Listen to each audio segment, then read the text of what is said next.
Sony Computer Entertainment America presents a Universal Interactive Studios production. I blame Discord. Created and developed by Naughty Dog.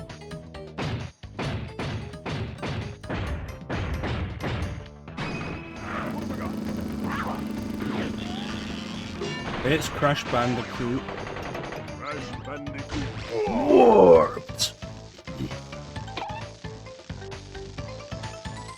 Press start to begin. Everybody. Glenn, Dane, welcome. Playing Crash Bandicoot 3. So if you remember at the end of the last game when I didn't get all the gems, we shot down Cortex's space station.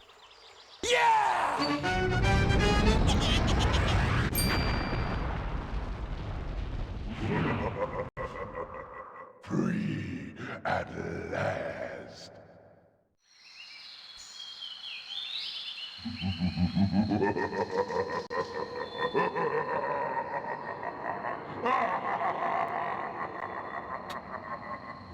Uka is free. No, it cannot be. Evil, great evil has come.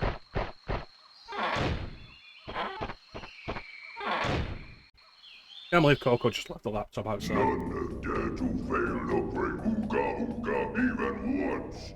But you, Cortex, you Look at an intro, we just stood in the background there. voice. Great Uka, it was that infernal Bandicoot. From Yeah, well then. inside Thank you, Ben. my temple prison, I sent you simple instructions to follow, but you lost the gems. You lost the crystals, and I have lost my patience. There is now no other power source left on this planet. I know we've had a few unfortunate setbacks and failed. But since your bumbling has managed to set me free, I am feeling generous. There is still a way for us to amass the power needed to enslave this miserable planet. And this time the great Uka will make sure that you do it right. After many eons, my evil twin, Uka, has been freed from his underground prison. Long ago, I locked him there. I like the sauna picture on the mantelpiece and the jet ski board Free once again. from Crash he 2. must be stopped. So the polar bear runs with us and then just stops Children, outside and Uka doesn't actually come and with us. Cortex plan to use this time-twisting machine to gather crystals that lay scattered across time. I have brought you here to recover the crystals before they do so. To open the time portal, simply stand on a button and then jump into the portal. Good luck. Doesn't fancy it this time. I don't think he fancied it last time. He was just in the wrong place at the wrong time.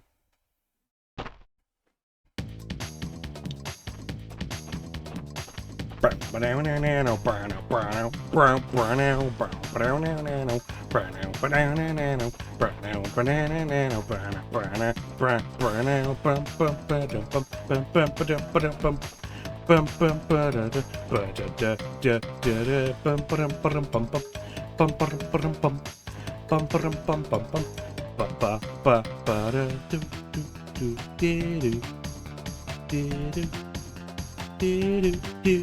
do do do. Shouldn't have had 10 lives.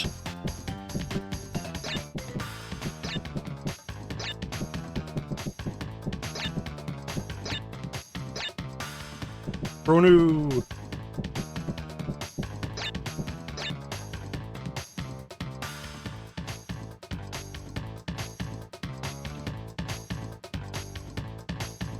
So you might be asking, like, oh, why are we doing Crash 3?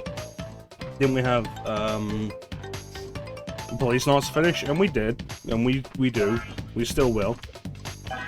The big issue, more than anything else, is I'm recovering from my throat feeling like absolute shit for, like, over a week.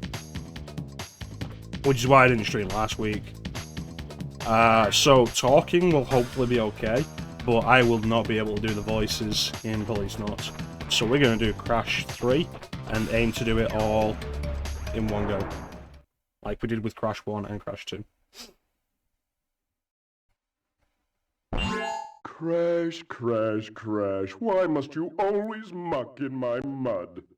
Oh look, I have a mask helping me too. We will find out which one is more powerful soon enough.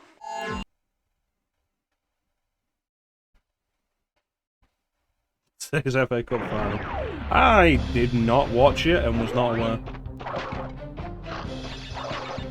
So you want to talk about Crash games I have nostalgia for? It's this one. This is the one I played first.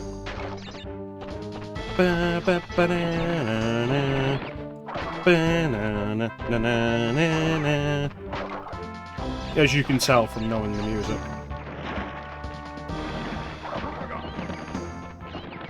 Manchester Derby. I'm glad I wasn't in work then.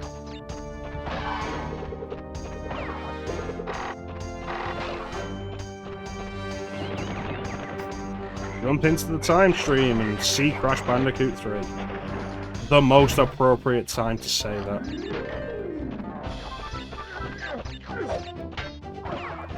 Yeah, how you doing, Panda? Oobaga.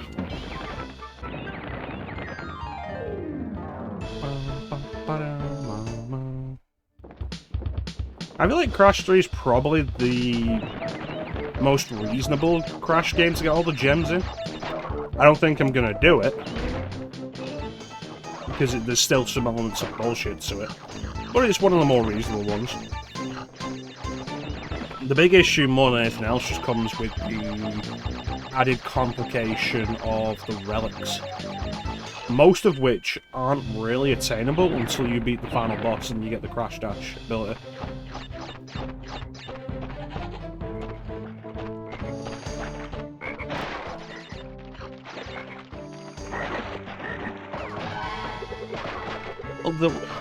We talk about the original 3 Crash games.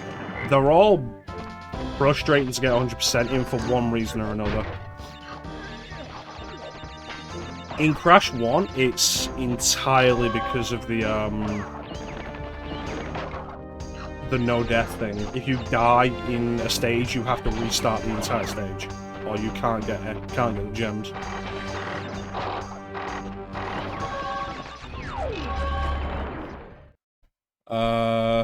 Crash 2, there's some really bullshit levels when you're going for all the gems. Cold Hard Crash is really bad for it. Piston It Away is also really bad. 3 isn't as bad with it.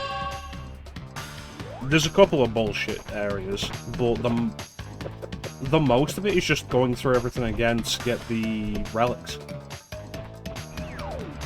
And I think you need like the level 2 relics to... The Sapphire, Gold, Platinum, you need like the gold to unlock the bonus levels. As a game though, while I have the nostalgia for Crash 3, I prefer Crash 2. And it's largely for the same reason why I prefer Spyro 2 to Spyro 3. It's that they're both really good games. But the third game is a little too filled with gimmicks, whereas the second game is a really strong refinement of the basic platforming formula they had in the first game.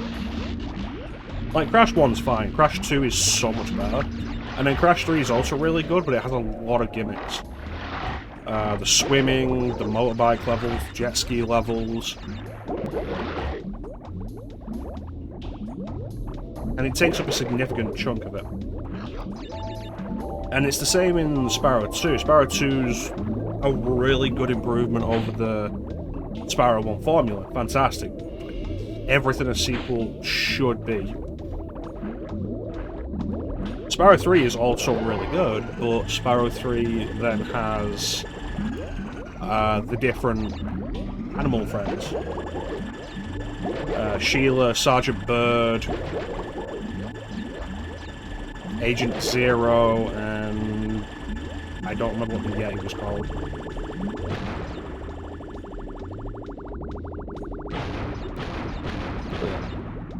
It was just called Yeti. That doesn't sound right.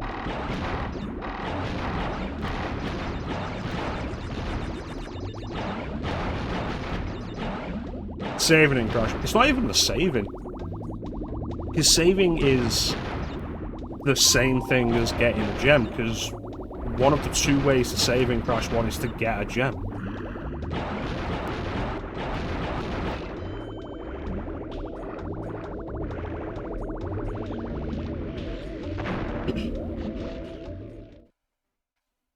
Hey, Teak.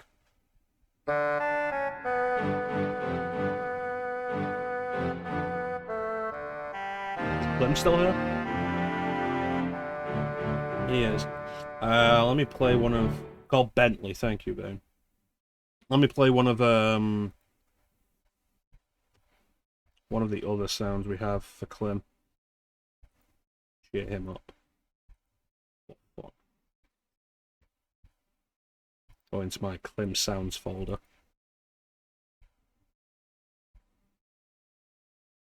Here we go, this one will do.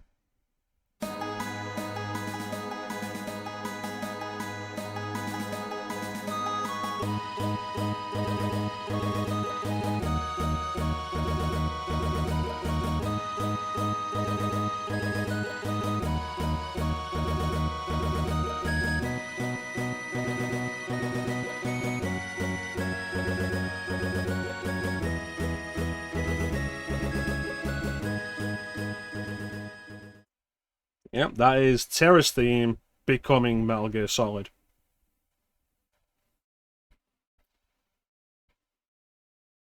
Where's my...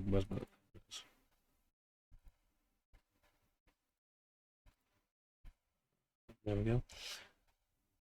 There. If they would rather... Christ.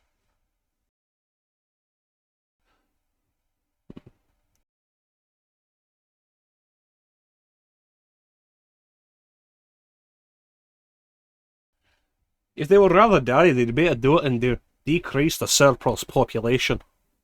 If they'd rather die, they'd better do it and decrease the surplus population.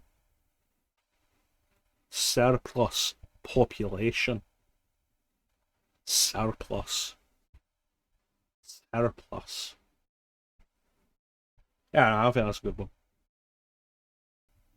But yeah, with Spyro though, I have 100% of the trilogy. When I got them on PSN, so I could play them on Vita, I ended up 100% them there. It was a lot of fun.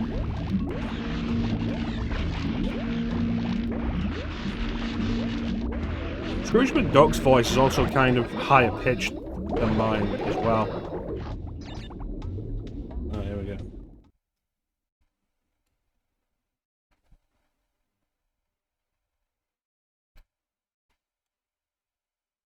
So where's that from, man?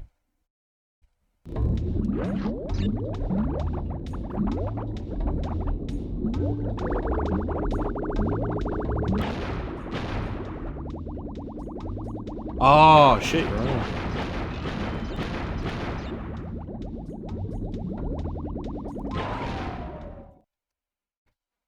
It's a fucking Sean Connery quote, isn't it?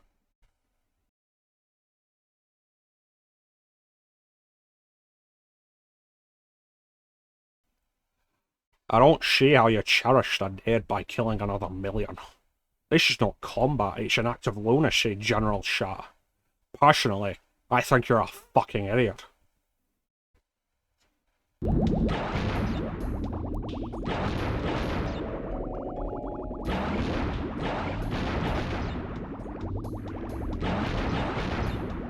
Thank you. I do actually really like The Rock as a movie. It's a really good movie. It's the best movie Michael Bay's directed, undeniably. It's one of my favourite Nicolas Cage movies. Not my actual favourite. I think my actual favourite's Con Air.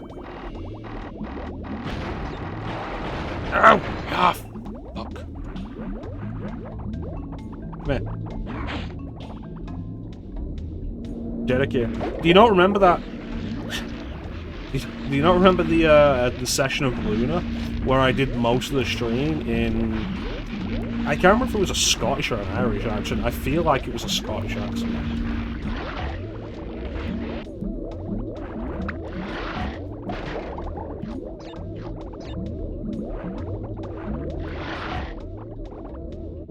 My favourite's in The Hunt for Red October, where like everybody on the crew of the submarine is doing a Russian accent, and then there's Shaun Connery. Best James Bond Connery movie that isn't a James Bond movie. What, you mean you don't like Never Say Never Again? Never say never again. Never say never again.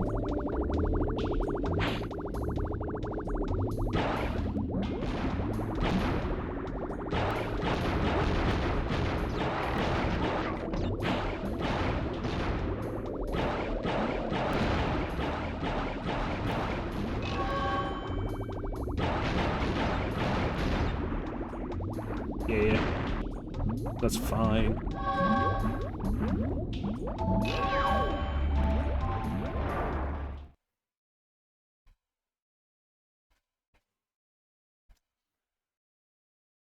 The story of Never Say Never Again is strange and fascinating, and underlaid with a current of spite.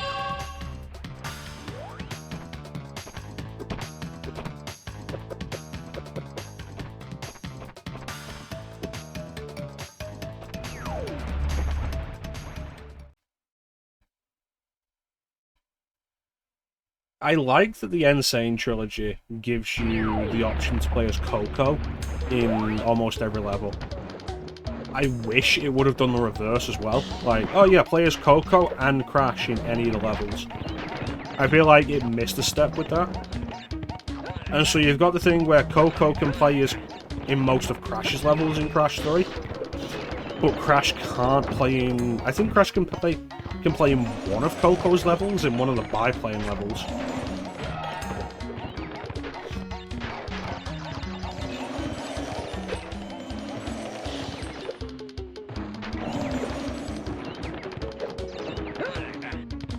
I forgot you can only jump off the wall in the remake. Coco looks so disappointed in the tiger.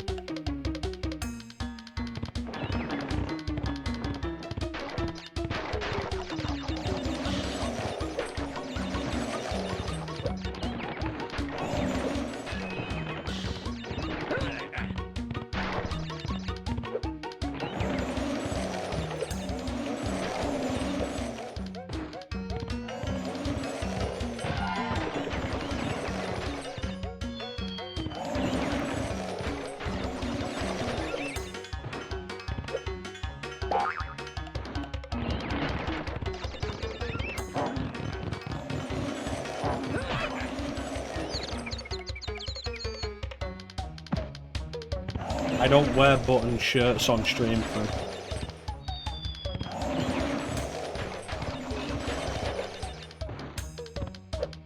I'll send you a private pic on Instagram later.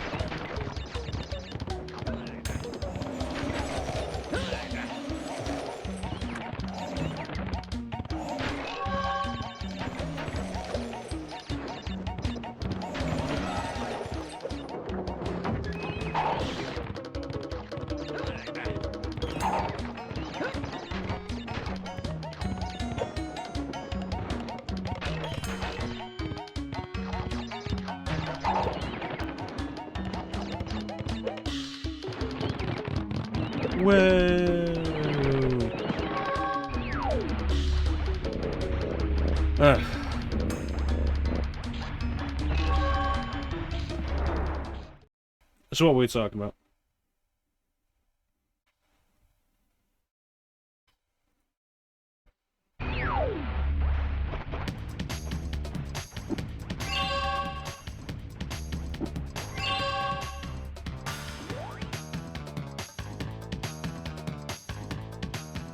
What's this one? Over the next 90 minutes, I'd like to show you that all your problems can be solved by my penis. I think that's good. We'll keep that.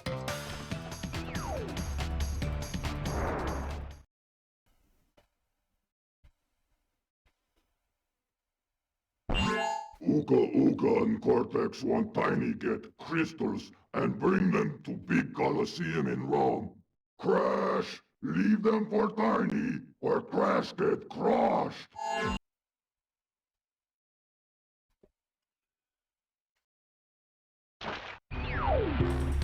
Oh yeah, go for it. What was that? Oh, it's work. Oh yeah, I'm definitely glad I'm not in work. Fucking woo. Triceratops! You put it in Discord? Excellent.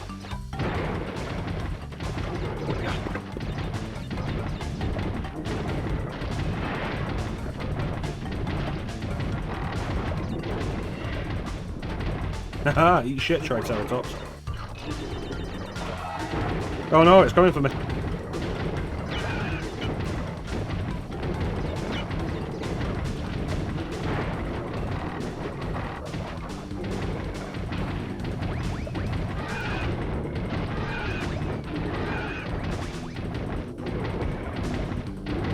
You didn't know I know speedrunning tactics, did you? Bitch.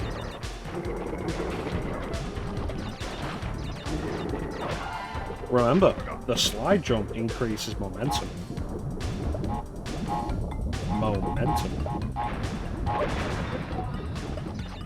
Remember, the slide jump is a hitbox.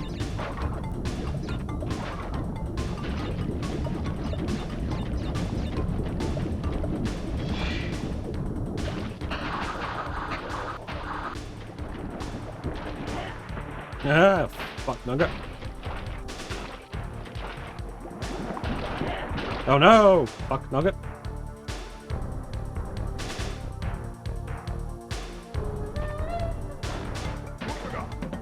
Bump. Bump. I appreciate that they explode when you get far enough away.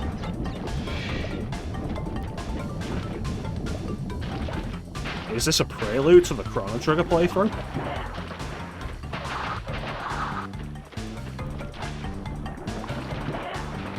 Are we gonna see Lavos crash into the planet soon? God, I hope so.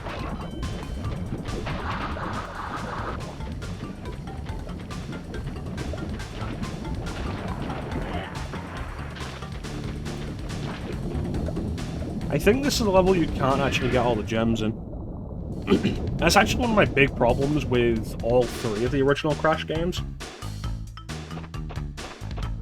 Is like the inability to know whether or not you can get all the boxes in a stage before trying to get all the boxes in a stage.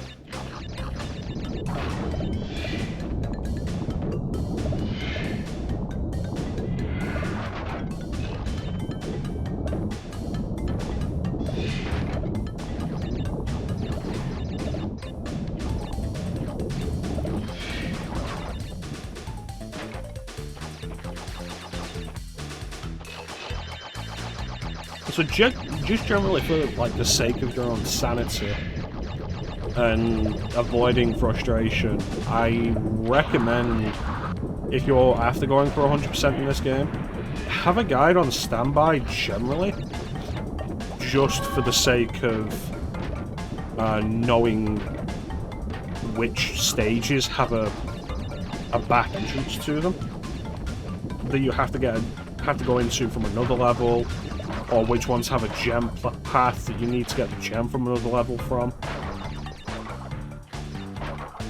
You'll be happy with that way. Fuck you.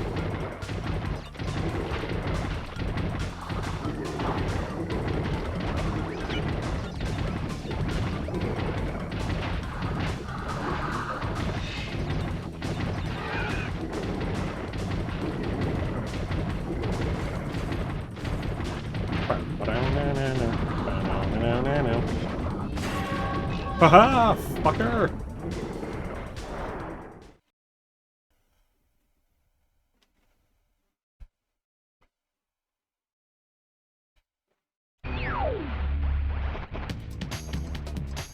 Mango and pineapple, it's quite nice. Right, it's a second gem on the gem pathway. Bow, bow, bow, now.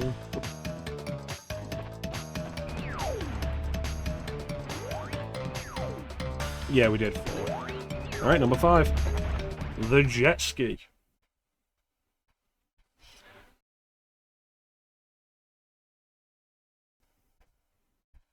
It's kind of unfortunate because, like, you think back to Crash 2, and the worst levels of Crash 2 were probably the jetpack levels, which, for all intents and purposes, are a vehicle gimmick. And it's kind of unfortunate that Crash 3 really knuckles down on them. And I think it's one of the things that makes Wrath of Cortex generally so maligned.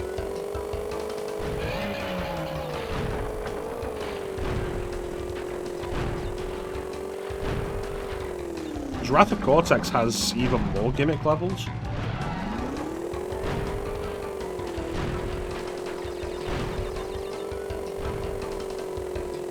I think to the point where the actual straightforward platforming levels in Wrath of Cortex are the minority. And they don't bring the bike back, but they have a Jeep instead that Crash drives. There's the rollerball levels, which I always hated.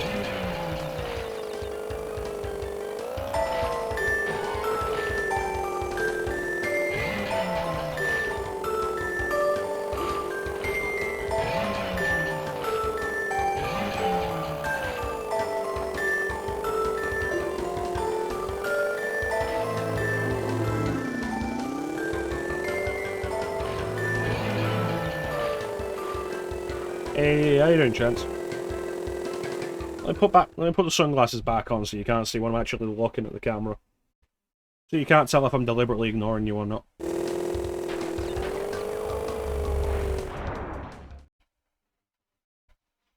Hey.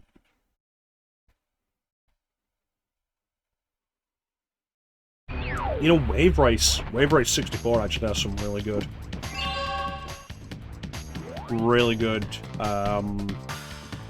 water. It should, because that's kind of the entire deal of the game, but it does have some really good one. Crash! Coco! Store the pretty crystals! Tiny, take them back! In Gladiator Arena! Well, we're putting on a show.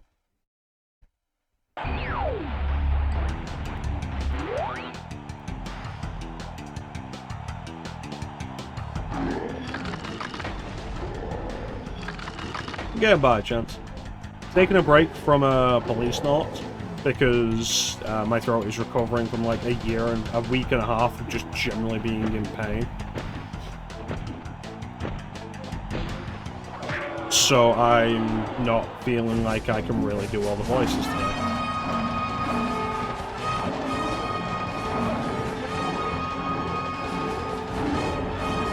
I thought they were done.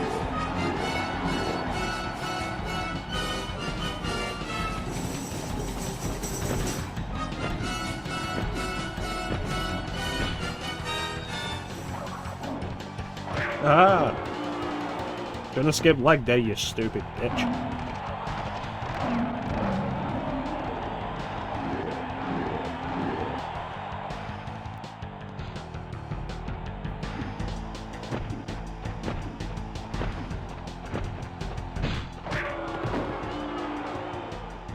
No, it's the redemption. Not the redemption, the sound alert. If you just type exclamation mark fight.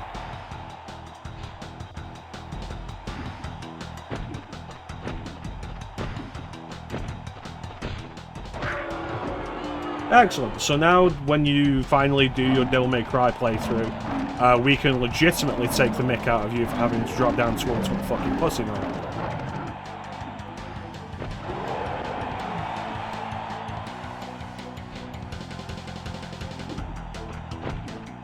Can't believe I'm having so much trouble with this first round of lions.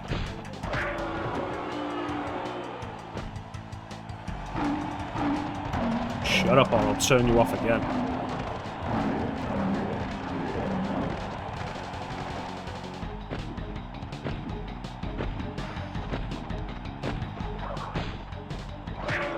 6 that time.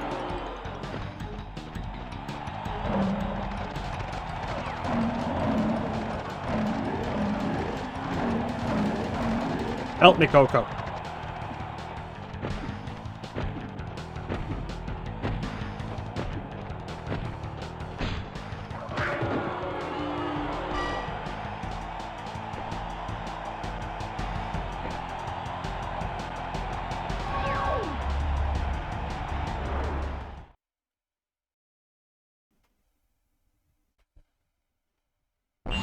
Well done, children. By defeating Tiny, you have unlocked the gate to the next time travel area. Go back to the center of this time twister and save your progress if you wish. From there, you will see that the gate to the second time travel area is now open.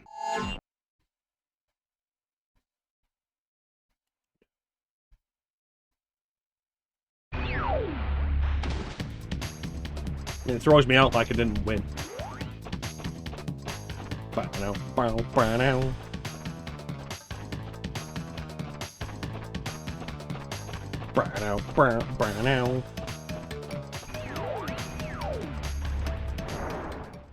Gee whiz.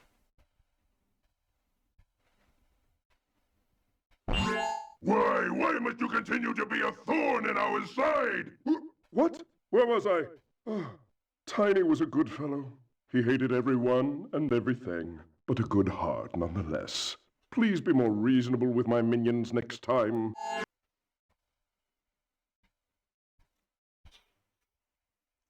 I think in Crash 3's case, like, it helps that there's not a huge amount of it. The file size for Crash 3 isn't actually even that big. I think it's a little over 200 megabytes. It's been a long time since I've downloaded Crash 3. I'm trying to remember, like, what the file size it was on PSN. I remember the first one was like 400 odd megabytes. Like Crash 2 and 3, I think, were under 200. So like, it's not taking up a huge amount of room, so they could have had completely uncompressed. And then good sound equipment on top of that. And good voice actors who know how to record into a microphone. Because most of the voice acting in this game is done by Clancy Brown. Who knew how to do voices.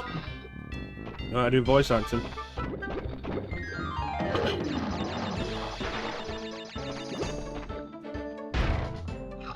Probably best known as the voice of Mr. Krabs.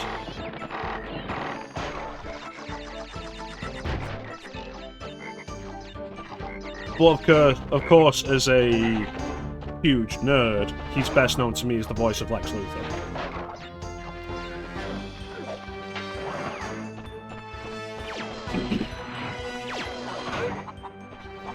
Of course, if you don't watch cartoons, you may know him as the tall henchman from Flubber. Or if you're just into, like, weird cult cinema, you may know him as the Kurgan from Highlander. Bow to the kings, we're the princes of the universe. Here we belong, fighting to survive in a war with the darkest power.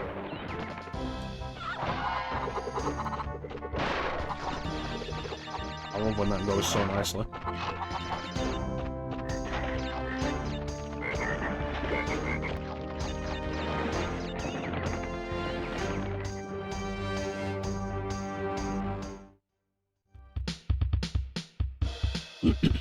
Mordred. I should play fucking Castlevania Chronicles at some point soon.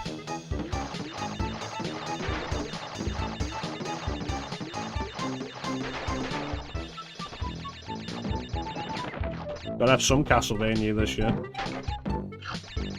And the only one on PS1 that isn't Symphony of the Night is Chronicles.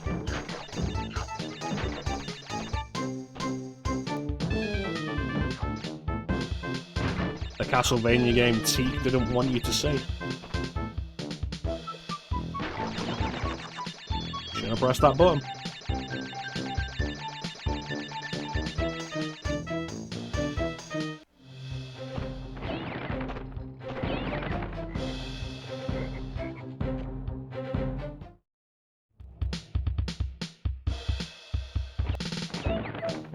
Think I'm always talking shit. What do you mean?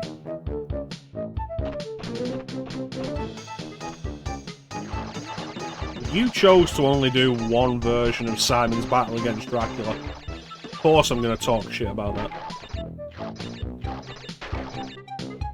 One of like 17 versions.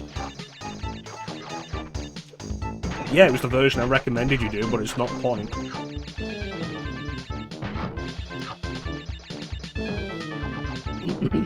Super Castlevania 4 is like genuinely really good.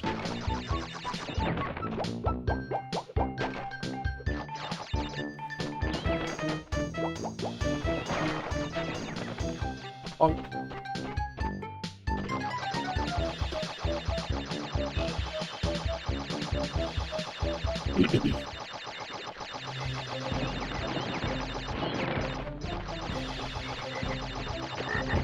Uh-huh.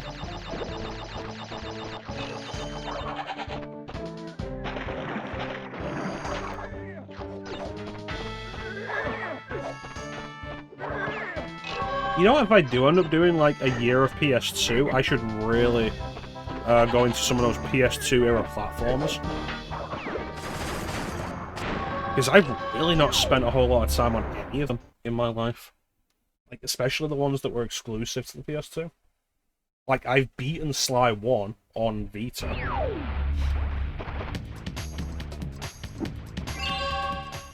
I've put like an hour into Ratchet and Clank. I've never played any of Jak and Daxter games.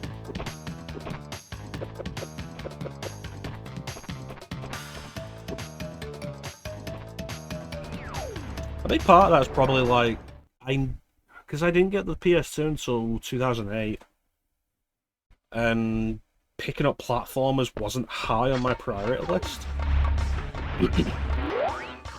It's okay, limited amount of money, dude, fucking... Well, let's pick up the JRPGs and the interesting stuff that I want to play. And then after that, when I started getting more of my own money, thanks to having a job. I just didn't really see the platformers around anymore.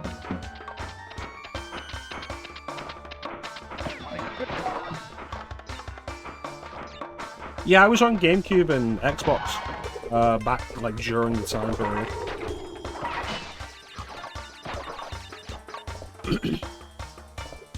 Yeah, I do need to do Tales of the Abyss. I regularly debate just like starting that off stream and playing it for myself. Same with Symphonia and Vesperia.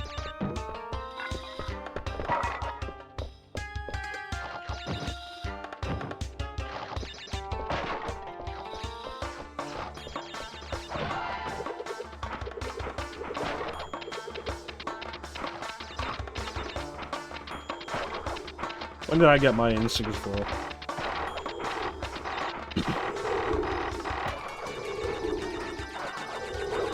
'99, maybe?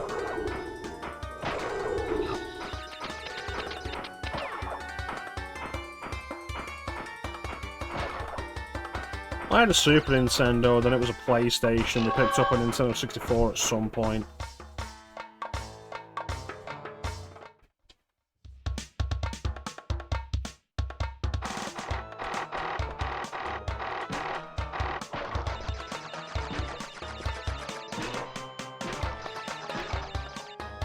Oh.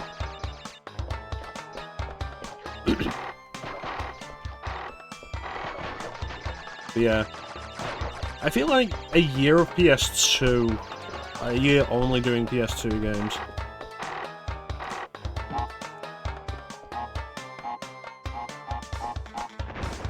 There's so much that you'd end up missing. And because I'm always into the weirder shit, like, you'd see some of the big hits from that period. Like, you would probably see a Jak and Daxter or a Ratchet and Clank. Probably Sly Cooper, because I've done it before.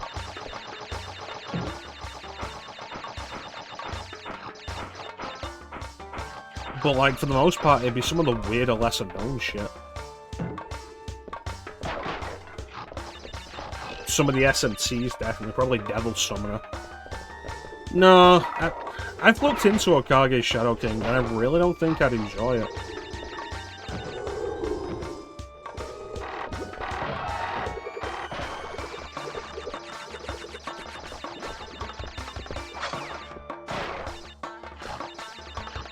Odin Sphere, though.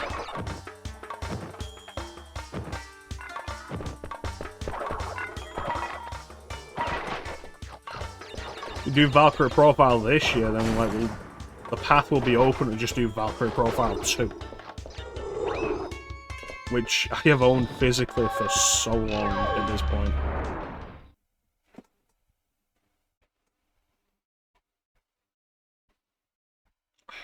Onimusha, of course.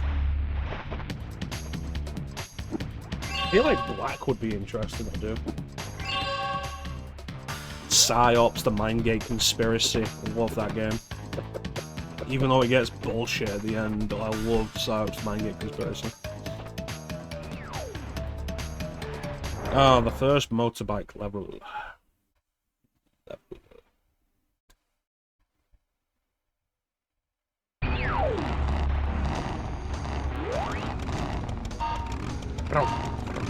You know, I'm not into tactical RPGs, but I have really wanted to try Stellar Deus out for a long time.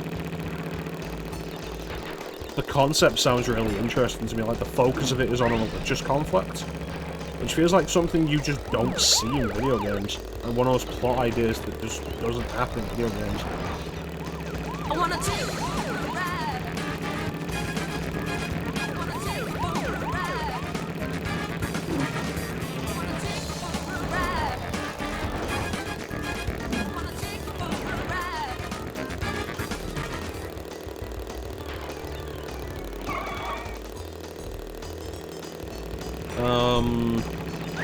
It's like, it's really frustrating that I don't really enjoy or get into tactical RPGs. Motherfucker. I was right there.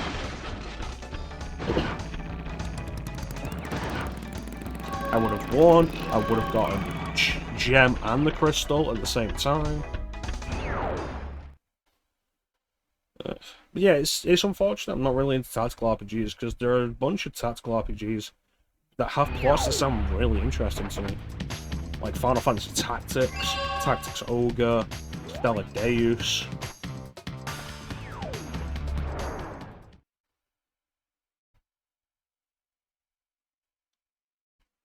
Triangle Strategy.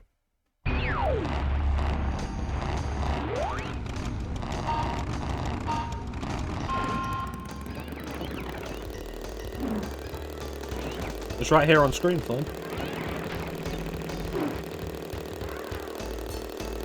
You just can't see it on the camera because the camera's not pointing down.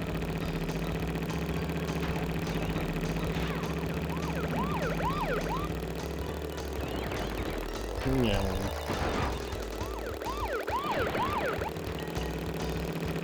Like, I bought Tactics Ogre Reborn. I bought Triangle Strategy. Like, I want to do them, but working up the effort for a tactical RPG is so difficult for me. I'm doing okay. Resting my throat so we're not playing Policenauts today. Phantom Brave, what? I feel like when you talk like that, it's really just a lot of the NIS America games.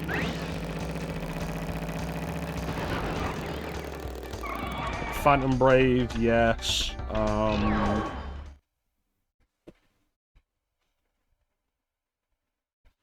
Disc Gear, of course. I'd love to actually finish Disc Gear 2. Hey, how you doing, Nelson?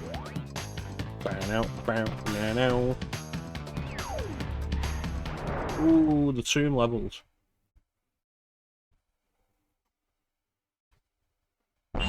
Good day, mates. Dingo Dial's the name, and Uka Uka and Cortex gave me orders to bring the crystals to them during the Ice Ages. So give me the goods and shove off, or I'll roast yous.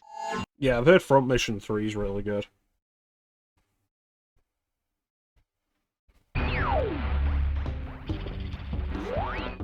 Lame, you're not allowed to throw Ultra Balls at chance. This is the Safari Zone.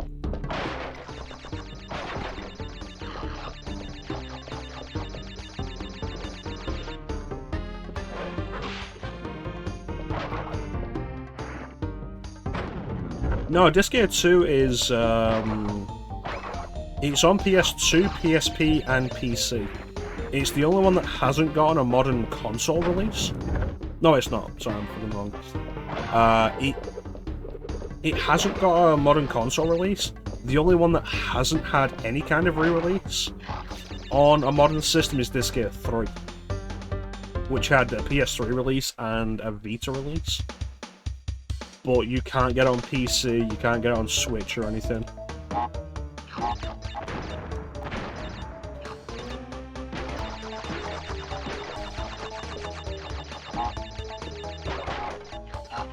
Although, you know, I'm actually a little bit wrong with that.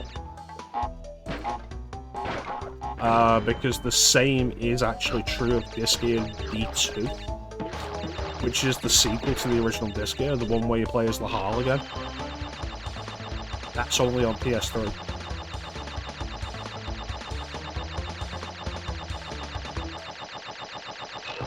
And then the rest are all spin-offs and such.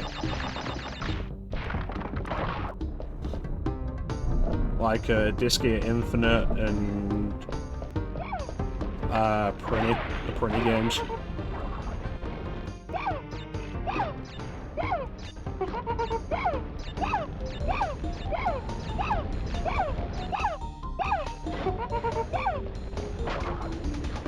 Although I think you can get the Prinny games on modern systems now. But not Disc Gear Infinite.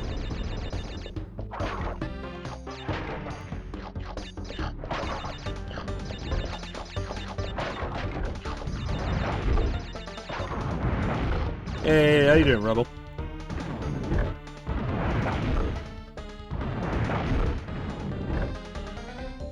I do love the thing they do with the door closing.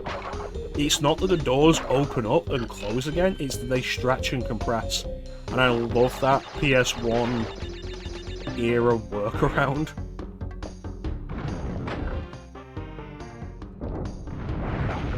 Like, pay attention to it, doors don't open, they compress.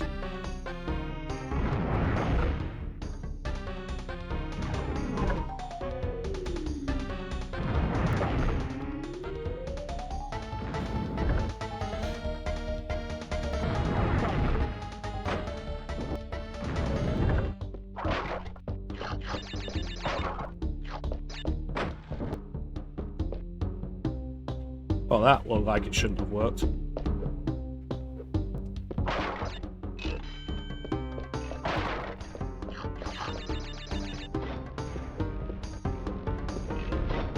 My intention with the Crash series, and the same's true with the Spyro series, is like, I haven't done... Like, I've never really played a lot of the games that came out after the PS1. So what I want to do is,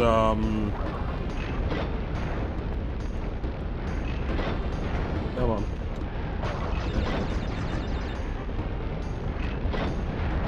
So what I want to do is go through the games in release order. Like, after this would be maybe Crash Team Racing and Crash Bash. Maybe, but I might just skip straight to Wrath of Cortex, the next platforming game. And then Twinsanity. No, I never played Twinsanity. It was, never a game I ended up having. Then probably Crash of the Titans, then Mind Over Mutant. And then the remake trilogy, and then 4. And the same with Spyro. Like, I played like 20 minutes of Enter the Dragonfly. I never played A Hero's Tale. I never played the Legend of Spyro games, like Do, Spyro 1, 2, 3, and then the Dragonfly.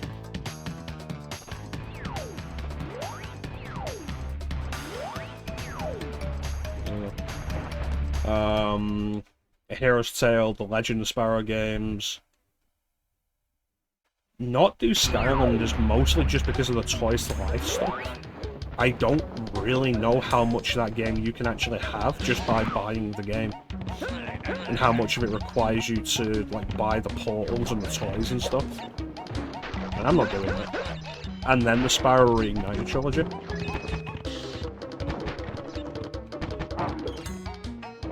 Well, I missed it.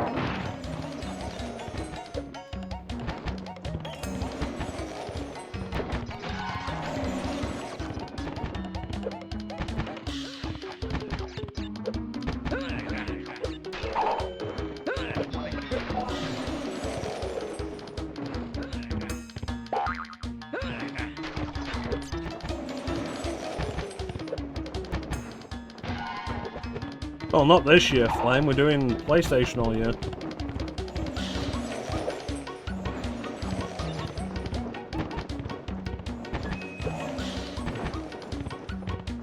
You know, I don't think so, Rebel. Coco's established to really be her own thing, the more competent of the two, more than anything. If anything, as the series goes onwards, they don't really give a reason why Coco isn't the hero. It's really more a case like Mario and Luigi, where like Luigi is capable of doing everything Mario is. They just don't focus on him for some reason.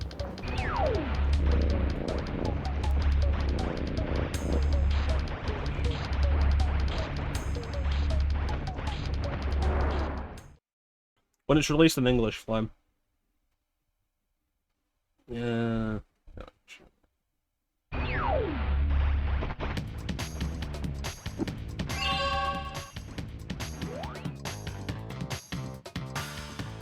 Oh.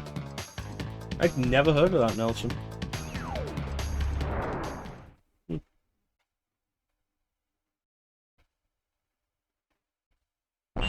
Right. Now you've gone and done it. Yeah, Them it's like in Crash crystals 2, are mine. she's a supporting character because she doesn't come along on the adventure. In Crash 3, when she's on the adventure, it's like, cool, she does the stuff like ride the tiger and ride the jet ski and fly the plane. She does the vehicle stuff. Then Wrath of Cortex gives her her own on foot levels, and she's just worse than Crash.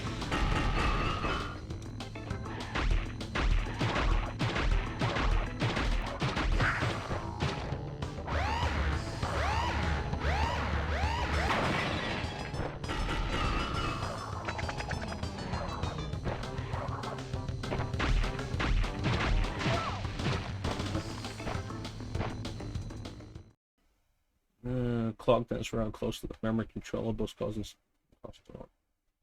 Huh. Fascinating. No, as far as I'm aware, Coco's never been the main star of any of the games. She's been playable in increasing capacities.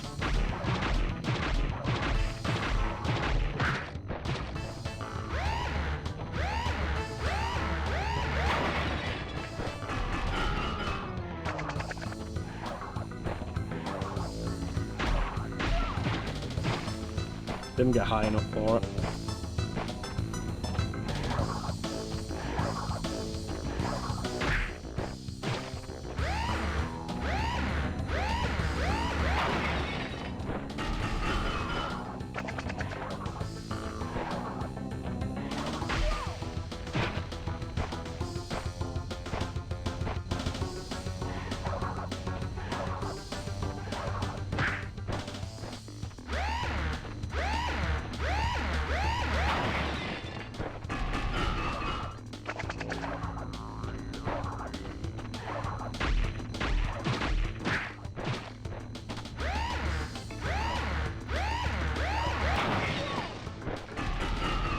Keep messing it up and it's starting to hurt my thumb sliding across the 3 buttons that way. So yeah, you can, using the slide jump spin, which gives you extra height, you can cheese through this entire fight and skip like the whole thing. Not actually possible to do in the remake, they fixed it in the Insane Trilogy.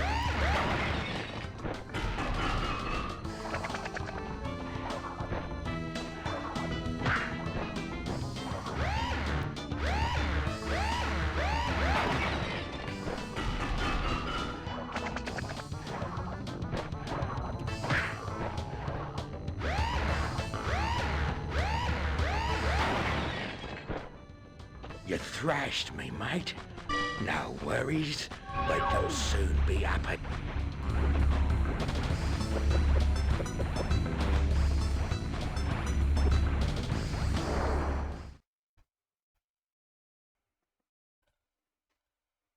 But yeah, no, I've said before, like, Devil Summoner, like, original Devil Summoner looks like one of the most interesting SMT games. And the minute that thing is available in English, I'll be all over it.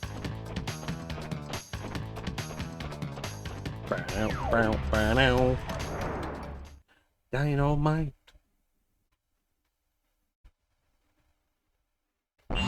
Well, haven't we gotten far for a pair of fuzzy marsupials? I am Dr. Nefarious Troopy, master of time and creator of the very time twister machine you see before you. Uka Uka and Dr. Cortex have sent me to end this little charade, so you won't be leaving my area with the crystals. I swear it.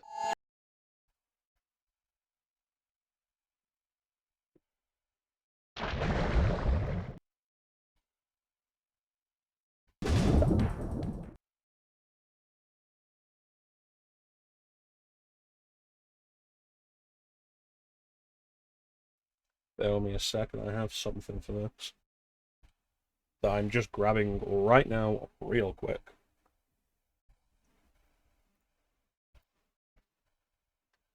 You thrashed me, mate.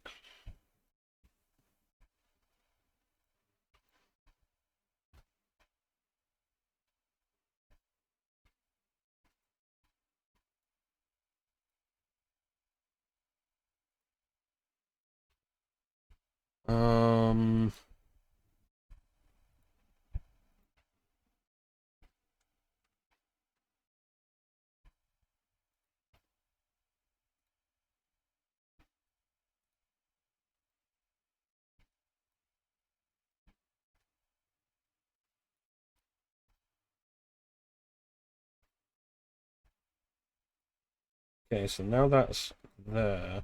Let's also replace this. There we go. And now I can press the button and it will just play on its own.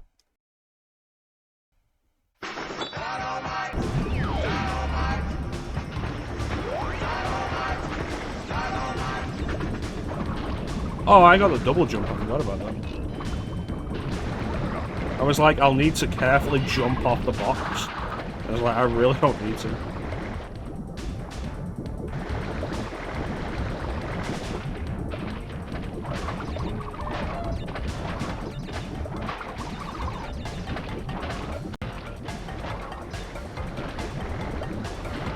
You know, I've not picked up Forbidden West, because I've not even started Zero Dawn.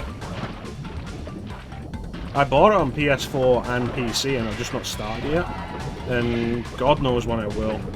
With it being an open world game, it'll either be something that I end up playing just because it's simple to play, which is the way a lot of open world games go. It's simple to just start them and keep going because they're a lot of time. And it takes so much less focus to just keep playing it than figure out a new game to start. It'll take more energy.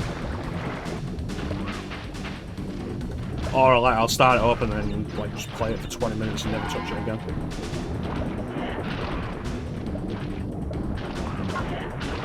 I'm not usually that into open world games, honestly, Nelson. I feel like they stagnate the industry. There's too many of them, most of them exist just as easy padding. Like, so much of your game time is spent just traveling from area to area. So the open world as a genre has become to me what first-person shooter was through, like, 2007 to 2018. Like, throughout that entire period, a first-person shooter had to do something really interesting to hook me.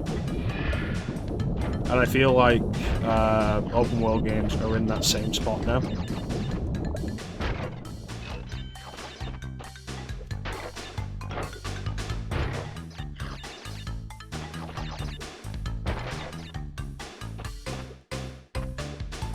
Didn't the Rebirth patch come out for that? I'm sure it did, and that's why I actually have the game installed. So I don't have to reapply it. Too much work to work. Yeah. My opinion on 100% completion has always been, like, play a game until it stops being fun.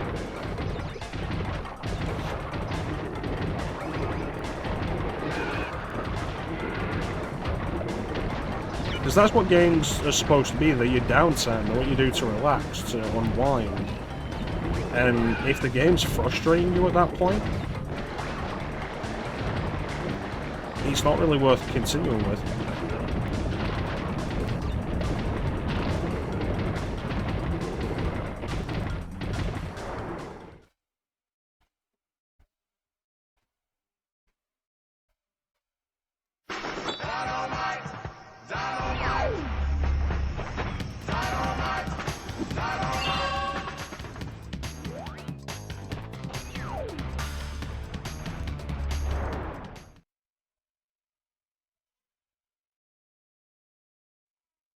Same part of the battle strategy.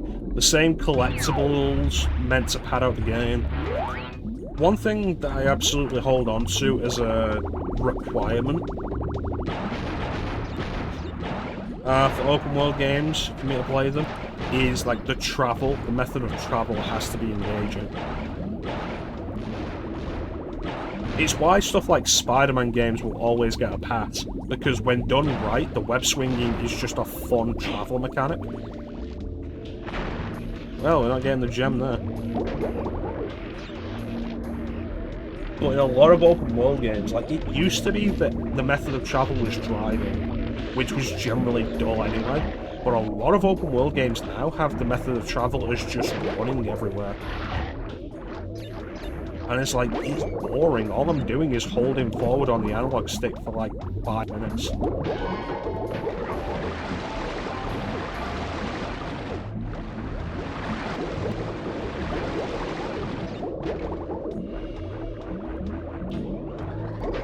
It's a big part of the reason why I'm always more interested in an open world game if it's openly a superhero open world game. Because 9 times out of 10, a superhero open world game will have, by definition, a more interesting method of travel.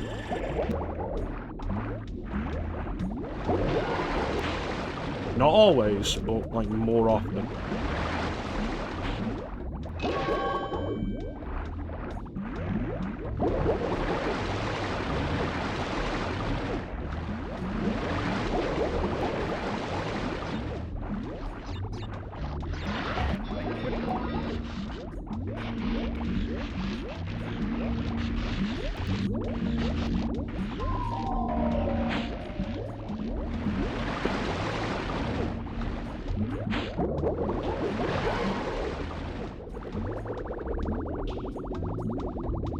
But yeah, the abundancy of open world games and the padding that they bring in just by their very nature has really led to my greater appreciation of linear, like more linear structured games.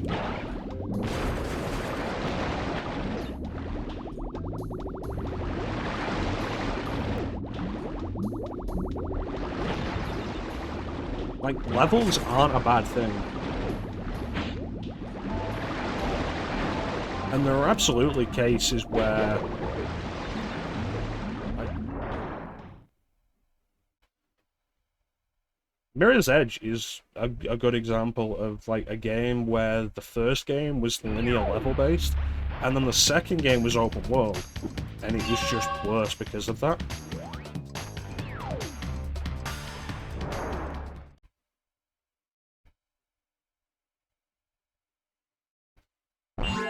So, you pesky little rats aren't going to back off, eh? Just you continue to gather crystals and see what I do. I like a bitch.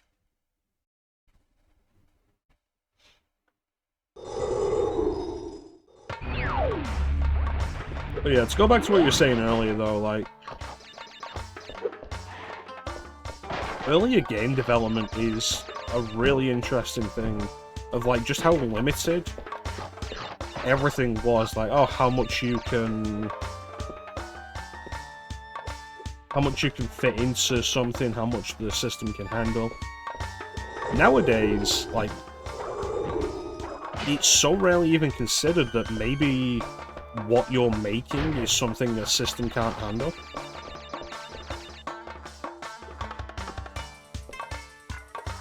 And if it is something the system can't handle, it's seen as the system's fault rather than your fault for not coding it correctly, or working within the limitations that are inherent in the system.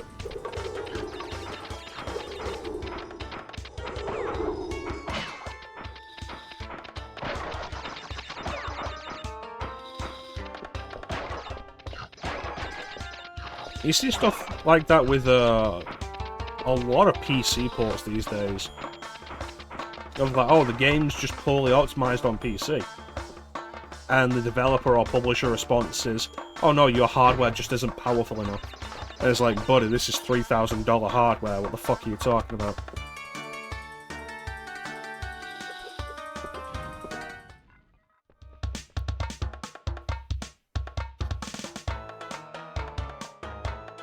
I don't really think so. I think it's more that games, because the system is more capable these days,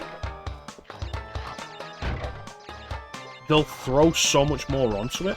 So many games just aren't optimized. Jedi Survivor still doesn't work on PC. Why I bought it on PS5.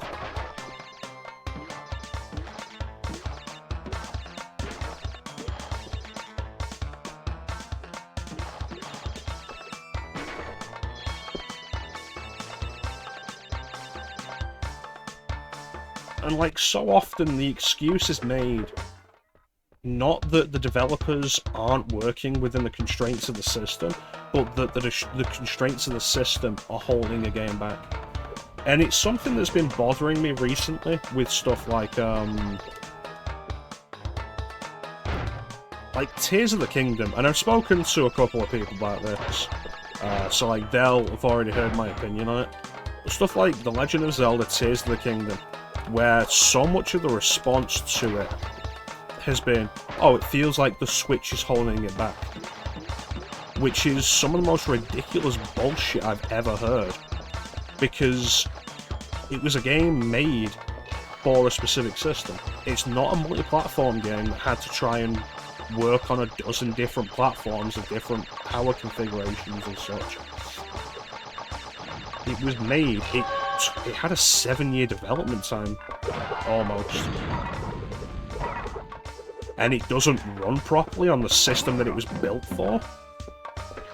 And somehow that's the system's fault. They knew exactly what they were making it for. How is that not a developer issue?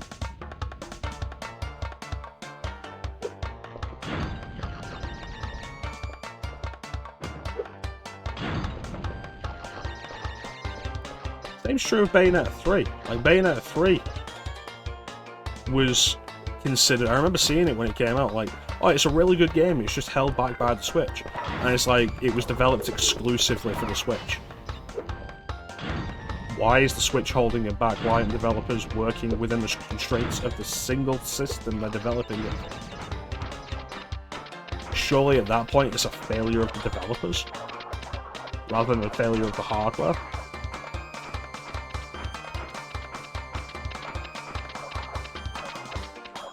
A lot of it feels like it is very much just bashing on the Switch for being underpowered in comparison.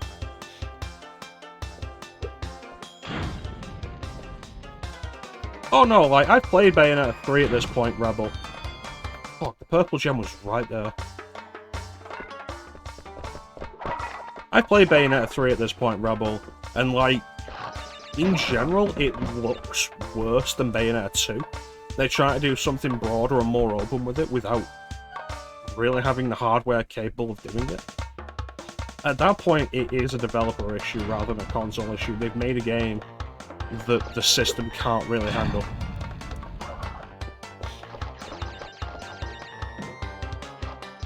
And if it was a case of like, oh yeah, this game's going to be ported to the Switch after it's on PS4, PS5, whatever, like say Doom Eternal, sure. But it's not. It's a game that had an extended development time for a single system. You can't put it on PS5, it's published by Nintendo because nobody else wanted to pay for it.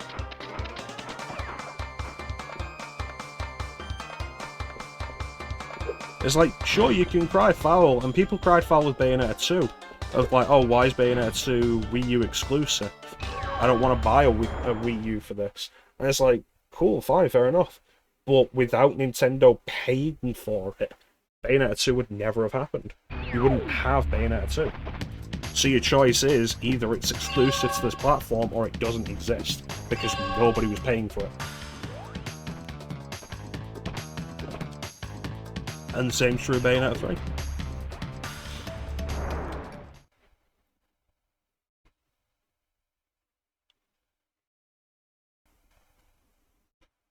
You'd rather it not exist? I think you're wrong. I think you're in the wrong. Particularly in the case of Bayonetta 2, because Bayonetta 2 is a better game than Bayonetta 1. I'm glad Bayonetta 2 exists, and I'm glad that the partnership with Nintendo, the Platinum Games had, led to Astral Chain, which is easily my favourite Platinum Games game.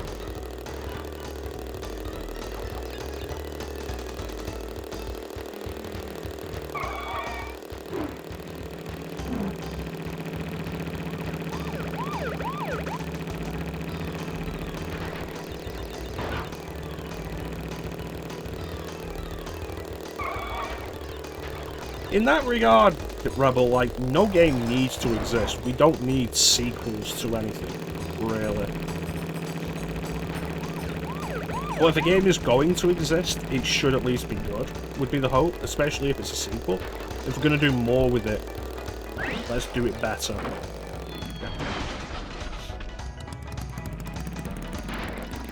I'm not getting the gem, I'm probably not going to get the crystal on this.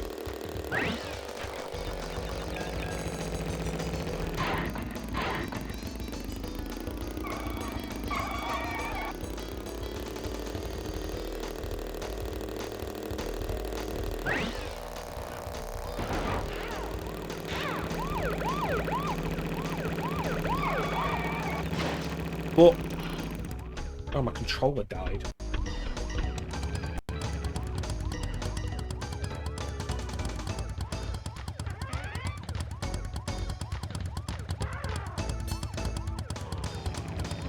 When it comes down to it, though, like, I don't think you get to be upset in the way that people were that something like Bayonetta 2 is exclusive to Nintendo, when Nintendo were the ones who published it, who paid for it, who are the entire reason it exists. And then be okay with something like Final Fantasy VII Remake being exclusive to PS4, or Rebirth being exclusive to PS5, regardless of whether or not they come to PC later on.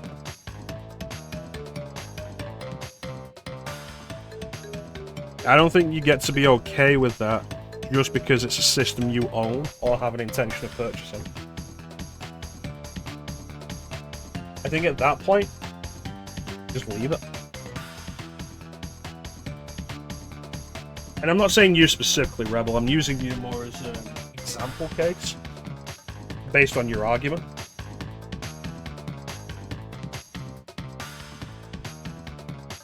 But it's the entire point. It's like when Astral Chain came out,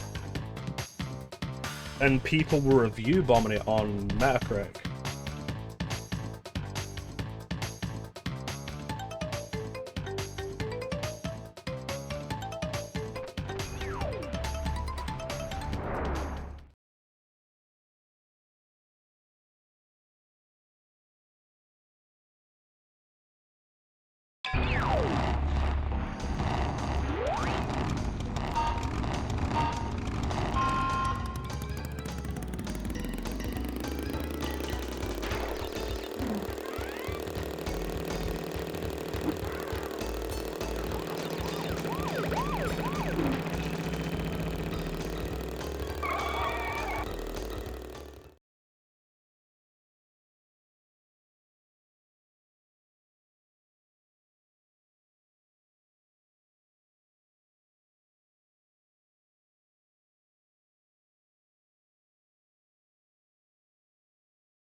I just had a fucking brilliant point that was running really quickly through him.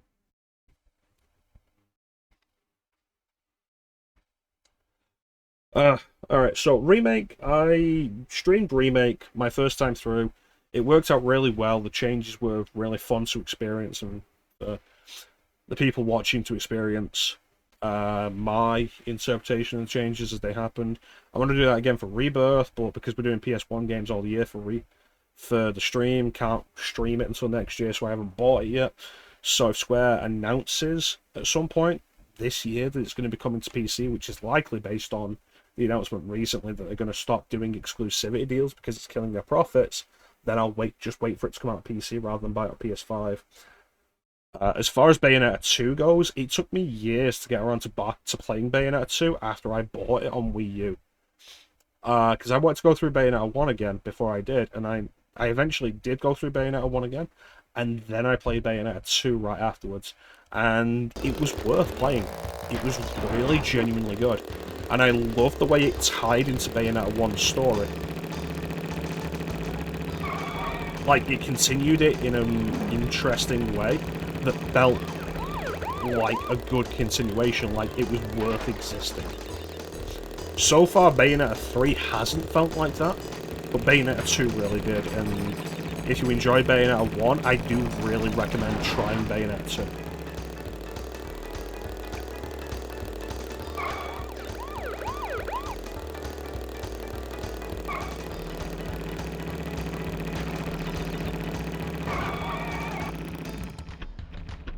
Motherfucker.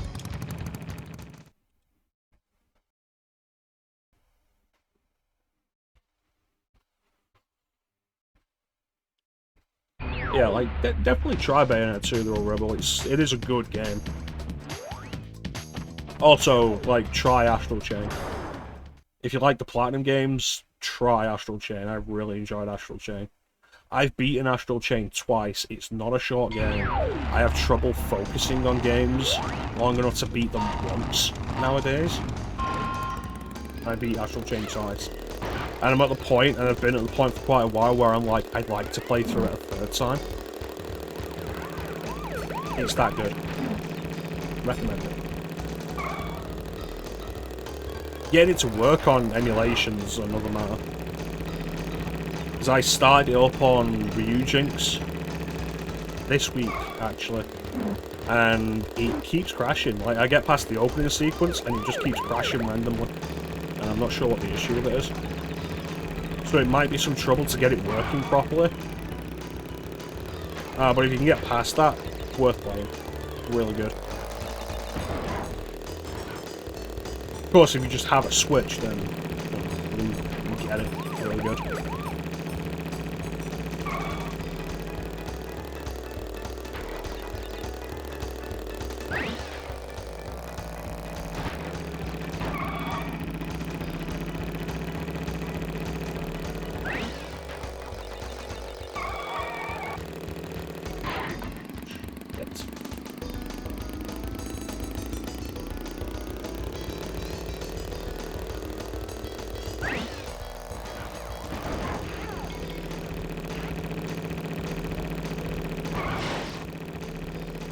Well, that felt janky.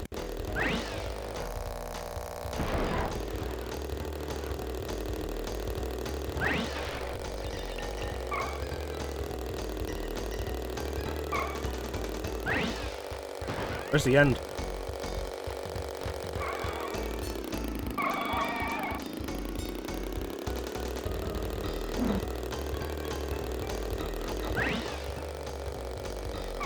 And I only missed 3 boxes. Oh. Alright, thanks for dropping in, Chance. You take care of yourself. Hope you have a good night.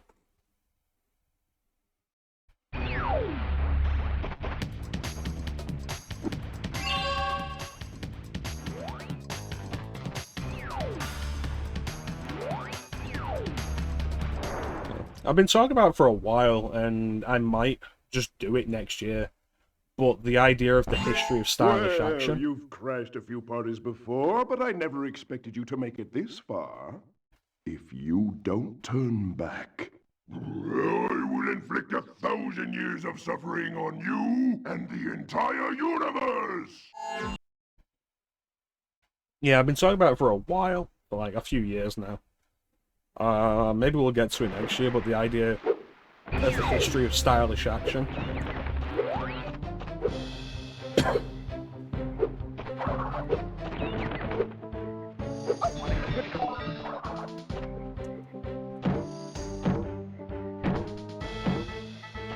Which would go from...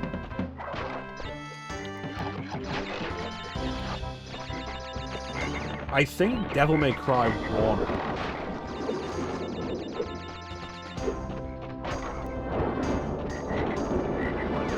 To probably Bayonetta 3. Possibly Stellar Blade at this point. Because it feels like Stellar Blade probably incorporates a bunch of the ideals of stylish action games.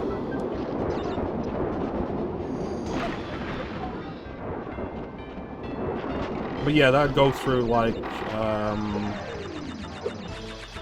almost everything Hideki Kamiya's directed. That'd be like Devil May Cry 1, the entire Devil May Cry series, 1, 2, 3, 4, DMC 5, Beautiful Joe 1 and 2.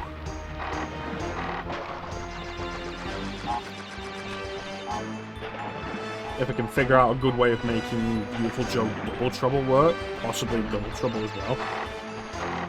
But that game is very reliant on its touchscreen mechanics.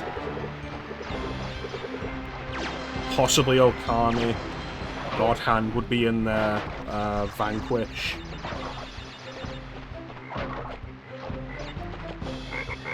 Like, a lot of what Clover Studios and Platinum Games have done would fall in that idea. I think as it stands, the history of stylish action as a concept for me is like 19 games. I made a list of it at one point.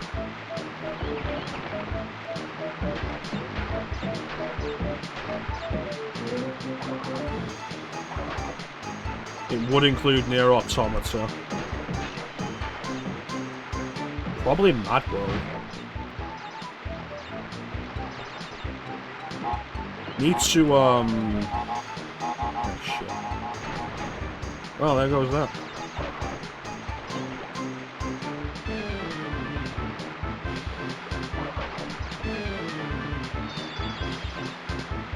Need to work out whether or not Okami would actually fit into that idea.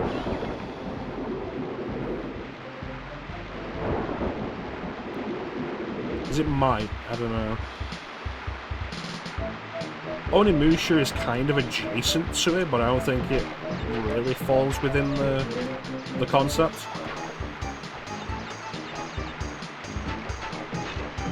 Which is a shame, because I do need an excuse to stream the Onimusha games.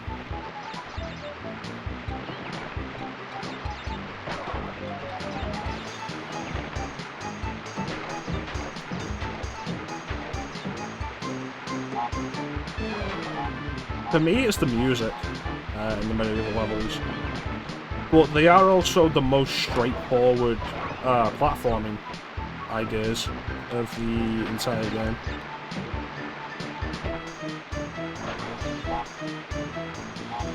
Like, there's no messing around, there's no gimmicks to it. You run forward and you do the basic rounded Crash Bandicoot platforming. Hell, there's not even a lot of platforming to the medieval levels. They're simple and sweet.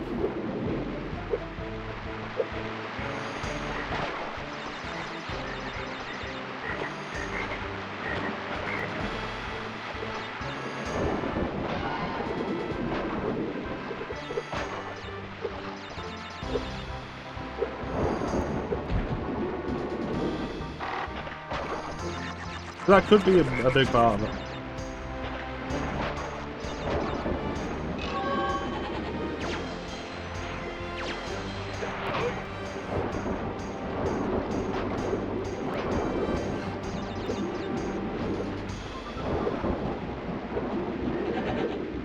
Oh, I was right there. I imagine, like, visually they were probably pretty fun to work on. One place where the remake definitely excels is these medieval levels. They look so good in the Insane Trilogy.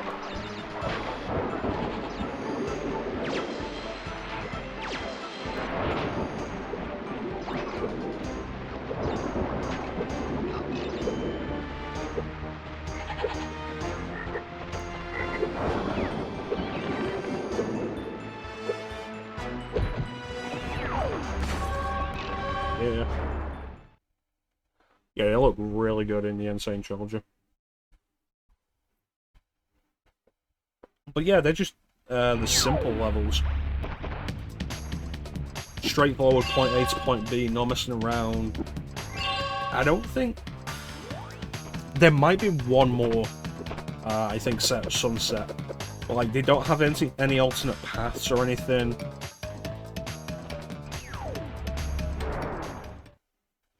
They're just really simple. And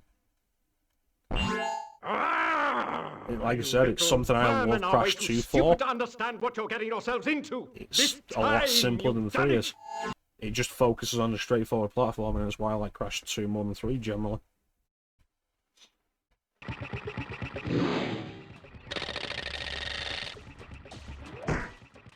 Now you're on my time, you little skunk! Give me the crystals! I never noticed he sets the clock to the same time as the clock on his chest. Yeah, I prefer Crash 2 to Crash 3. Like, they're both generally great. But, like, the same's true of Spyro as well. The third game gets a little too caught up in gimmicks for my tastes. It's like, they're really good. But when I want the straightforward platforming experience, going with 2 is better than going with 3. But if I'm not in the mood for 2, I can always go to 3. Because 3 is still really good. Just 2 is a more straightforward experience.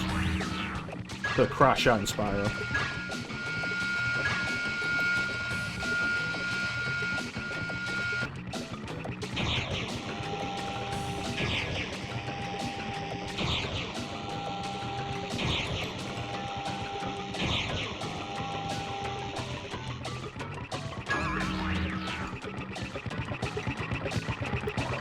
Yeah, bitch. My time is up. But yours soon will be too.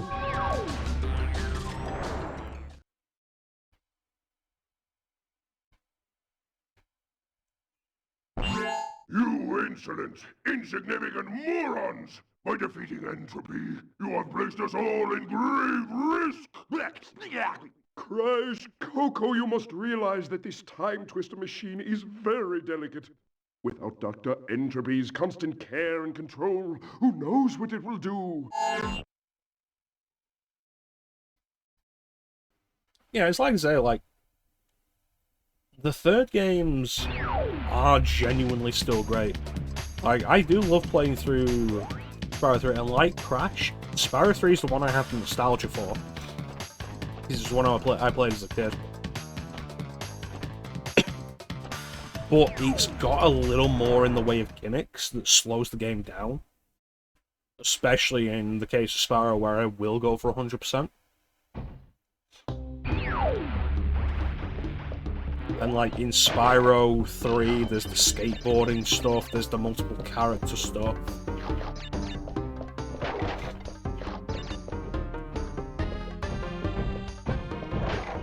Whereas Spyro 2 is just like pure Spyro goodness, a step up from the first game.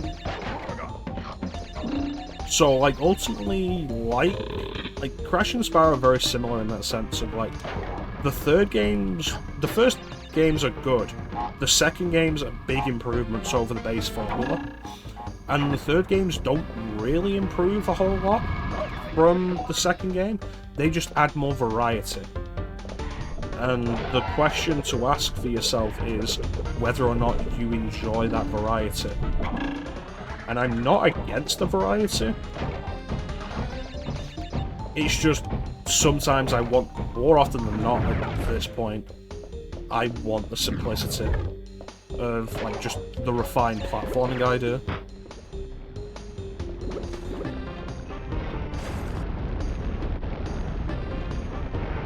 I can't necessarily blame you for that with Spyro 1. Spyro 1 is very standard and basic, and does get kind of dull. I did Spyro 1 earlier this year in a single sitting. It took me about 6.5 hours, and I was bored for a bunch of it. Partly because I've done it a few times.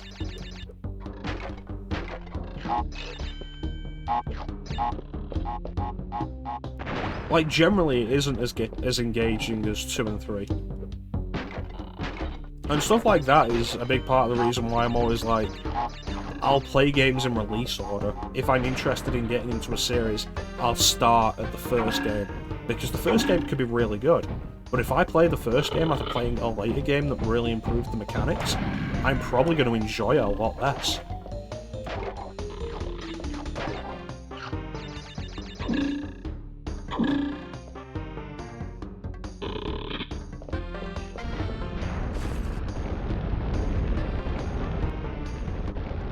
Yeah, I can absolutely understand that. Like, Spyro 3, with the multiple characters, and every character having their own mechanics, and recurring throughout the game, and playing as all of them, if you have the mindset and interest in that, it is the better game in that regard, if you want the variety to it.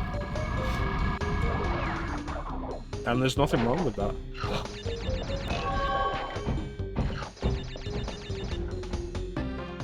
I feel like, as a kid, I was absolutely more into that. Nowadays, I just prefer the straightforward platforming to it.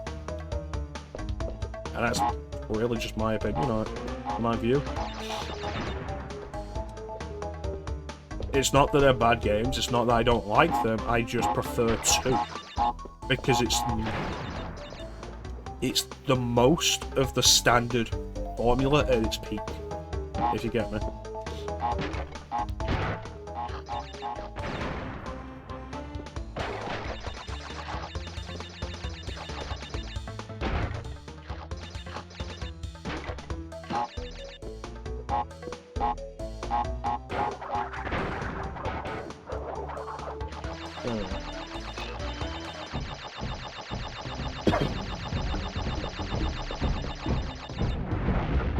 And I think you can see my point with this. You can't differentiate 2 from 1 and 3. Well, it's like, if you like this kind of level, where it's just the platforming with various ideas and mechanics and whatever behind it, then this is what the majority of 2 is. 2 really focuses down on what 1 had and refines it.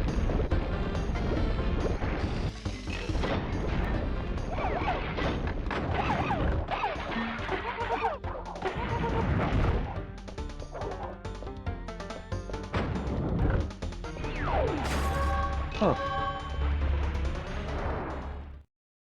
To be fair, that's because a lot of the unique stuff Crash 2 did, Crash 3 also did, and then with more unique stuff on top.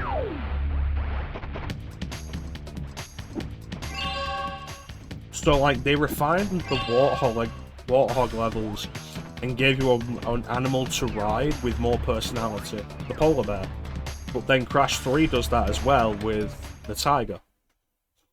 And it becomes more interesting because you're playing as Coco rather than Crash.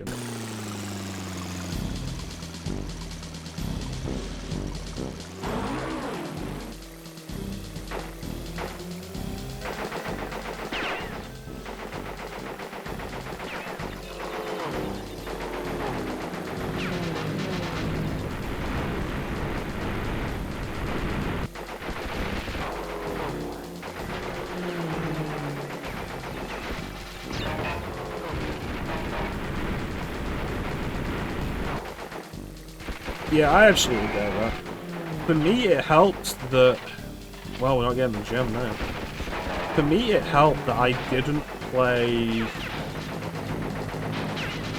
3 for a long time. I spent years not actually playing the Crash games before I went back to them and played them in order again. And then I played like 1, then 2, then 3, because I only played 1 as a kid. No, I only played 3 as a kid. So 3 is the one I have the nostalgia for.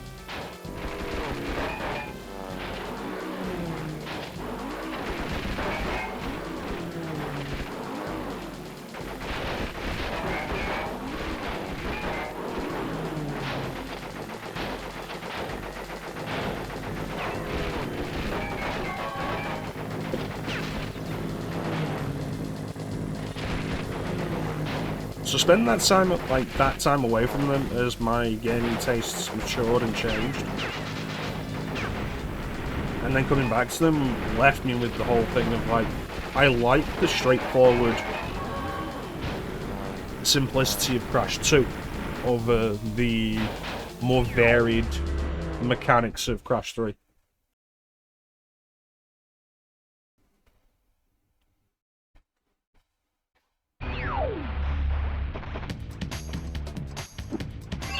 And again, it's not even that I don't like Crash 3. I do like Crash 3. Crash 3 is great.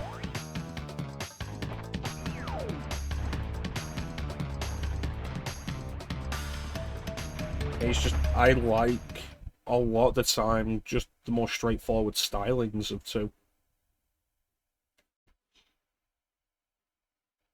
And it's a personal preference entirely. Like, it really is.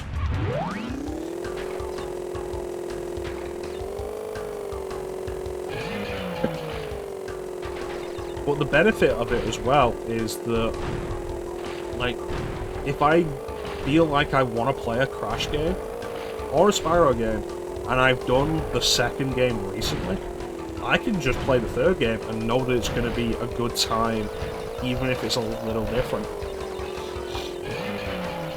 Because it's going to take all the things that I like about the second game and add a little more on top that gives it the variety I might want after having recently done the second game.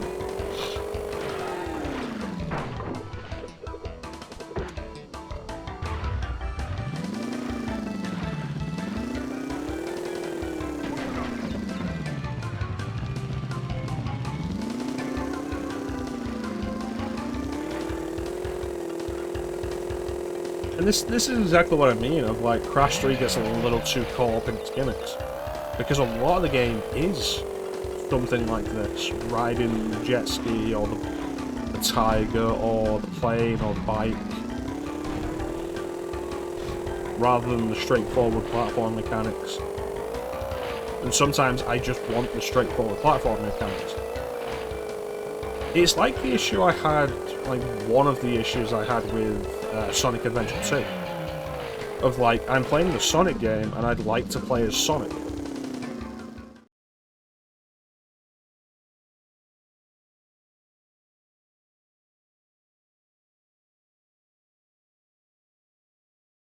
Like, I'd like to play as Sonic and do the running through the levels really fast and such. But then Sonic Adventure 2 is going to throw me into like 3 or 4 levels in a row where I'm playing as Eggman and Rouge or Tails and Knuckles. And it's like, but I want to play as Sonic. In SA2, no, absolutely not. Really didn't. It doesn't help that I think, aside from the speed stuff, I think the level design in the Sonic and Shadow levels in SA2 is really good. Mostly good. And in some ways the linearity is a step up from the more open-ended levels of SA1. But I think the other level designs, the other level mechanics are awful. I think Knuckles is, like playing as Knuckles in the treasure hunting stages is worse than it was in SA1. I think Tails and Eggman are a worse version of Gamma from SA1. And I think most of the game being those 2 stage ideas that I think were better in the first game is really not fun. And then on top of that, the various programming problems that SA2 has. Putting constant glitches and the bad design. It's like, Tika's right, SA2 is trash. And there are moments where I have fun with it, doing some of the Shadow or Sonic levels. I do think Sonic Adventure 2 Battle has the best multiplayer of the series.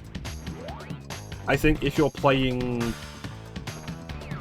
the speed levels in multiplayer, it's the best multiplayer Sonic has ever had. Like, pretty much everything else I prefer, I think. So, Crash Bandicoot, we meet again.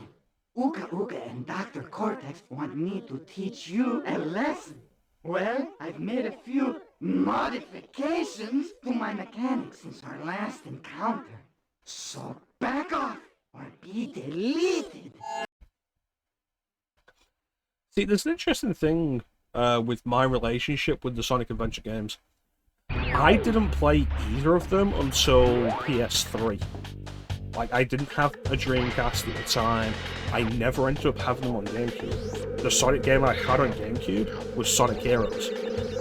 And so I have a bunch of nostalgia for Heroes. I recognize all of its flaws, but I have nostalgia for Heroes.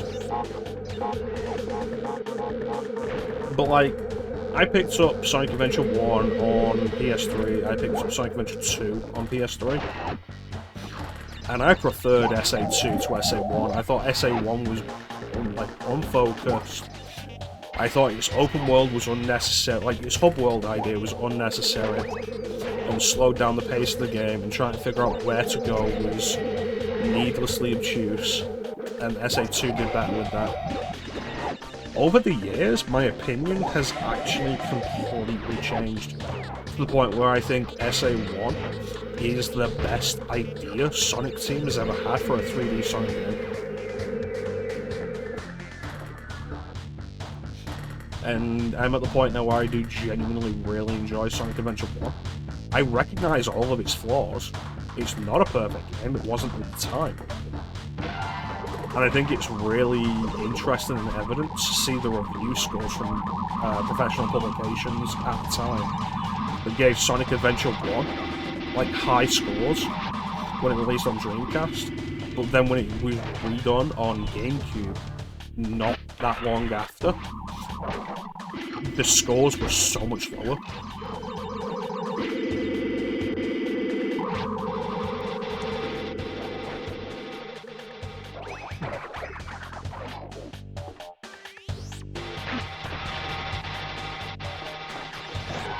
Yeah, as I said, I think it's pretty interesting. I hated Sonic Adventure 1 when I first played it.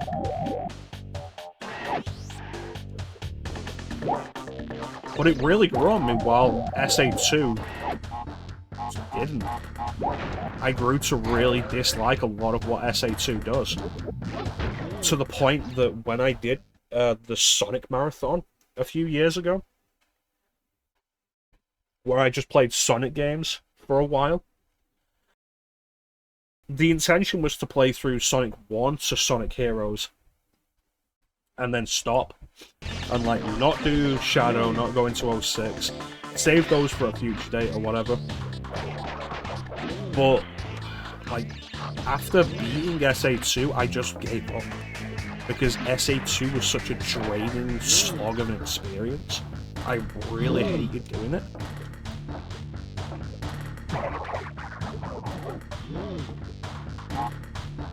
Genuinely one of my least favorite experiences I've had on stream.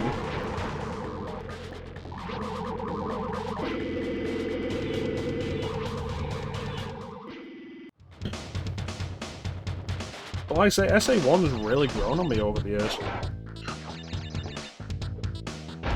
To the point where, like, I recognize I probably would have enjoyed Sonic Adventure 2 more if I played it at the time. But I don't really care.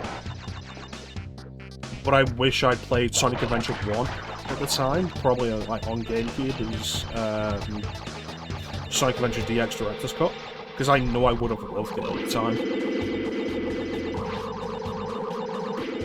Instead I had Sonic Heroes, which is an inferior experience.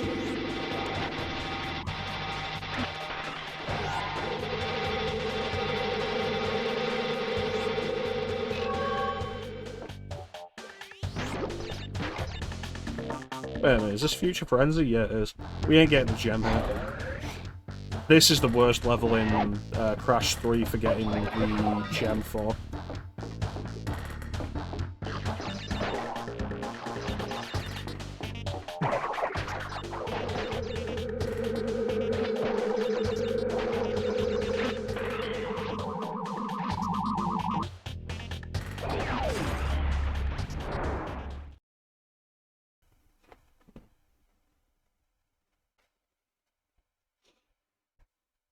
I'm not particularly big on Sonic.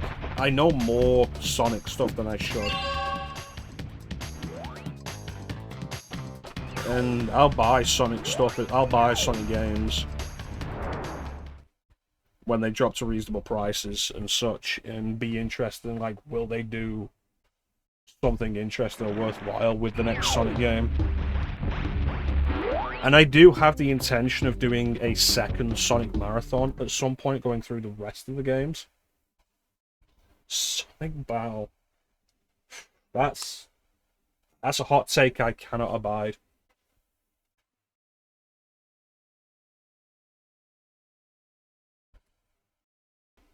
No, the best Sonic multiplayer, in my opinion, is Sonic Adventure 2 Battle, not Sonic Battle.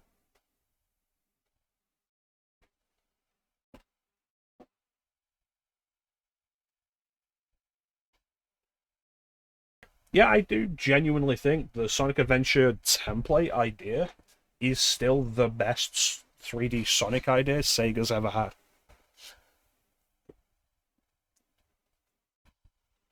Sonic Shuffle. Alright, when's the Sonic Shuffle stream, Rebel? You know what? That's actually an idea I can get behind, Teak.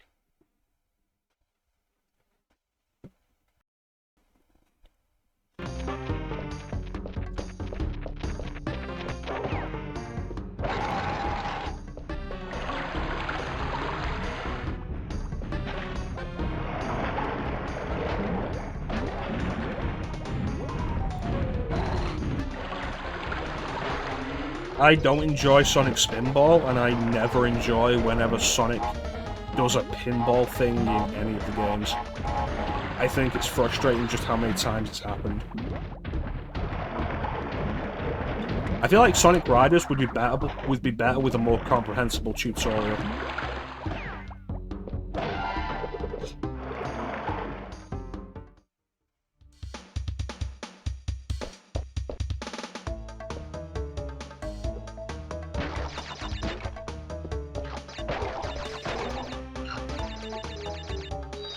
I didn't mean a double jump.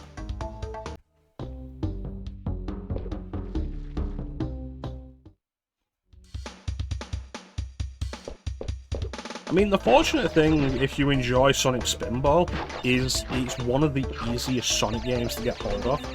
It's on basically every Sonic and Mega Drive collection.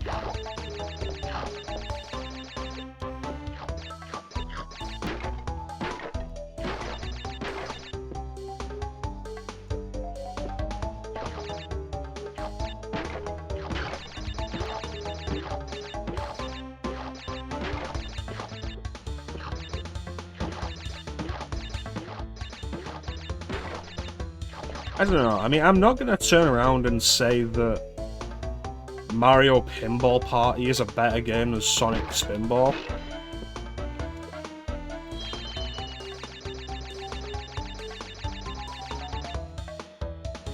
Sonic Spinball is interesting in its existence, though, in that I think it's the only game based on the Sonic cartoons of that era.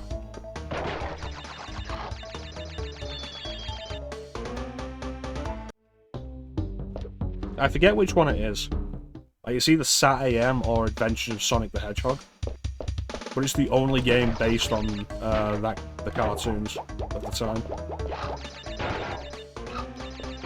Like, none of the Sonic cartoons.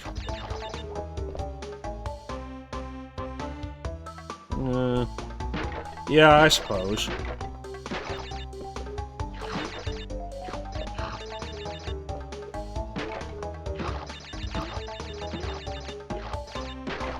Like, none of the Sonic cartoons after that got a video game release until Sonic Boom.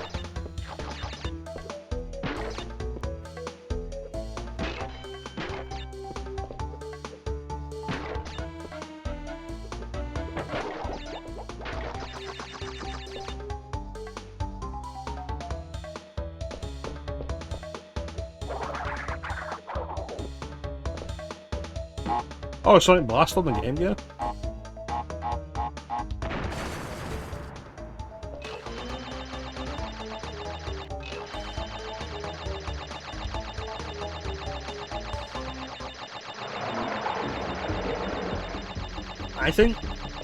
I think coming off this topic, we have to ask the question, why wasn't there a game based on the best Sonic cartoon? Which was, of course, Sonic Underground.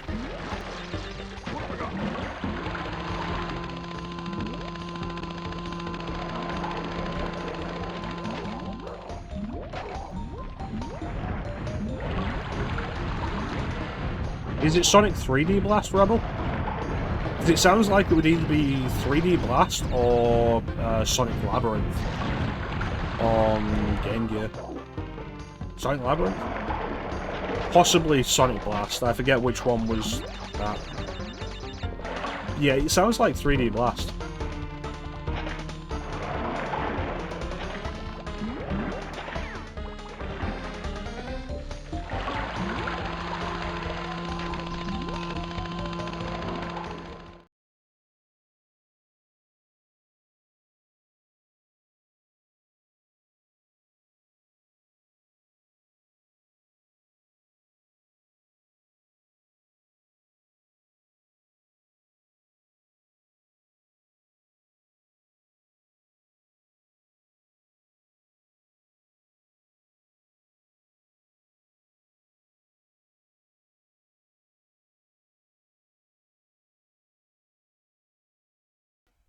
God damn it. Sonic 3D Blast is interesting.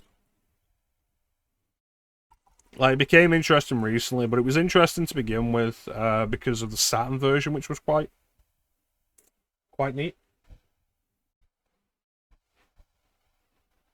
The Mega Drive version never came out in Japan, so they had the Saturn version. The Saturn version has an entirely new soundtrack, which is really good. It has a completely new special stage. It's kind of cool, but it became interesting recently because the original programmer went back and made a hack of it called Sonic 3D Blast Director's Cut, where he improved like so much of the game. And it's the original guy who made it. The original guy who programmed the whole thing. And if you've got any interest in Sonic 3D Blast, it's worth looking up because it's an interesting thing to just exist.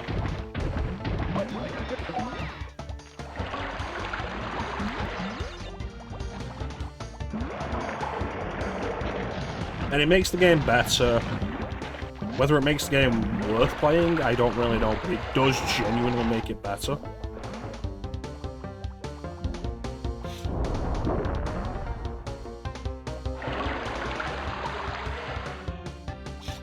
And it's really interesting that the original programmer went back and improved the game all that time afterwards. Because you never really see that.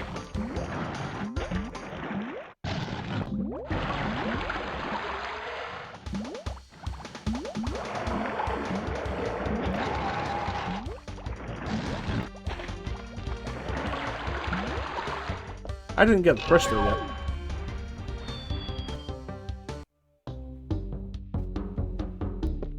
This is a speedrun trick.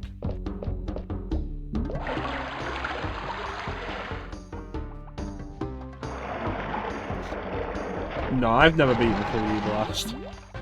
The entire style of game is something that I don't really enjoy anyway. And it is one of those games that I'm always like, why is this included on every Sega collection? It's like, was the Mega Drive so devoid of quality games that you need to stick actual shit on there?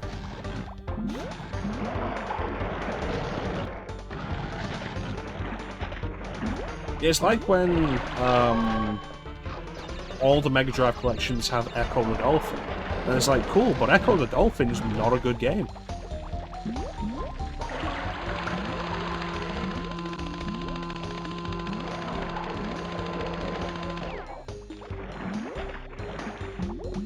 This game's a bit hit or miss. I picked up Sonic Frontiers and started playing it. And like, I'd heard it got better. I heard it was rough at launch, but they patched it and it got better.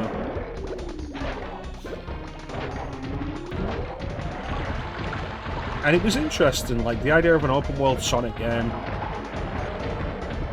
And like, I'm gonna spoil the beginning of it for you, so like, if you're interested and you haven't played it, like, click away until I give like the all clear, and we continue playing the game. But like, the opening of the game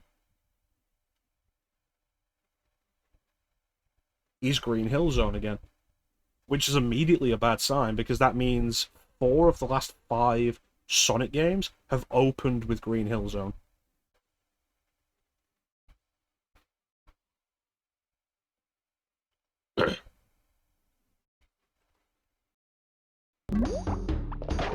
So there's that, and like, that's stupid.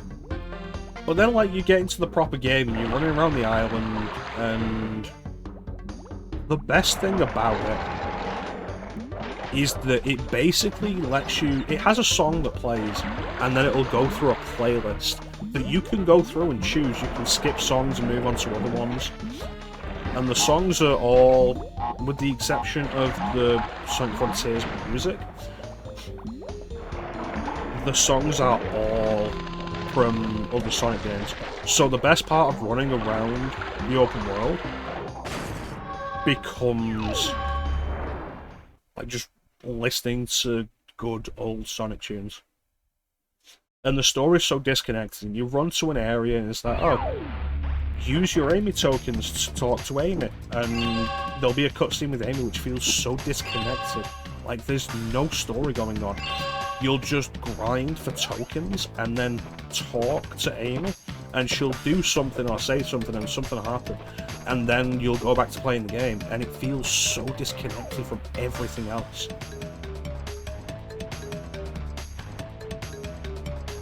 And so I did the first area, and then we moved to the desert, and Amy's replaced with Knuckles, and we're doing the same thing again. I was like, I don't want to do this. It's boring, and there's nothing going on. And the story feels so disjointed.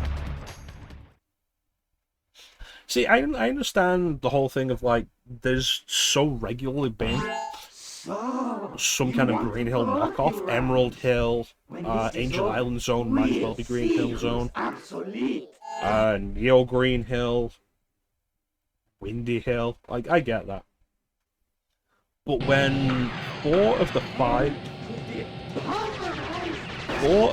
last 5 Sonic games have literally just opened with actual Green Hill Zone, like not even trying to pretend it's something else, I feel like we're just pandering at this point and not even bothering to make an effort.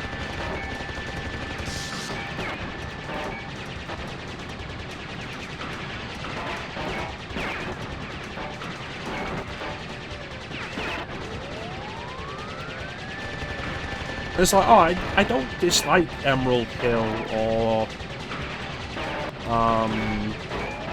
Angel Island Zone, because they're at least they're calling back to Green Hill, but we're doing like their own ideas, their own takes on it, something a little different.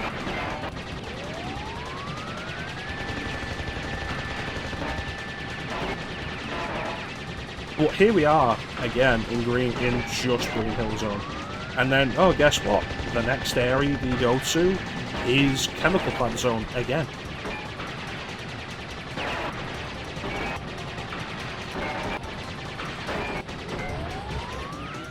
and then you realise the last 4 out of the last 5 Sonic games released, 4 of them have gone from Green Hill Zone to Chemical Plant Zone again.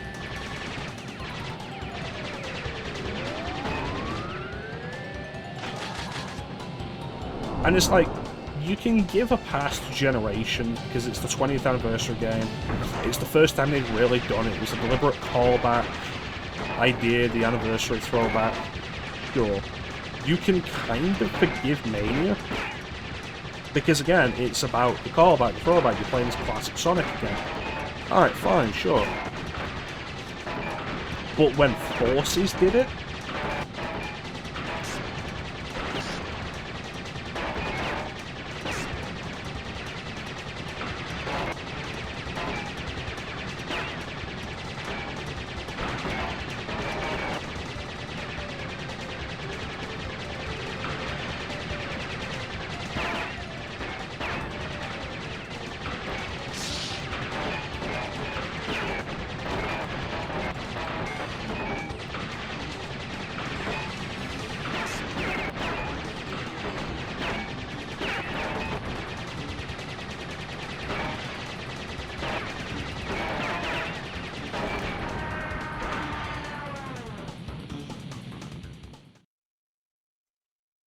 I enjoyed Sonic Mania. I have no nostalgia for the classic games, but I enjoyed Sonic Mania.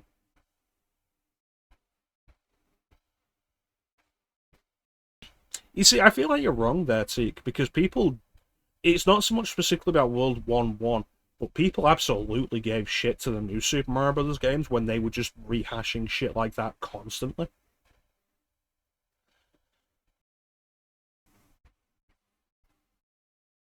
When all of the new Super Mario Bros. Games started to feel really generic because of that, people absolutely gave shit to Mario. It's why Super Mario Wonder had to be so weird and different to stand out, because we'd gotten so tired of the new Super Mario template. And it's why I was initially skeptical about Super Mario Wonder as a concept to begin with.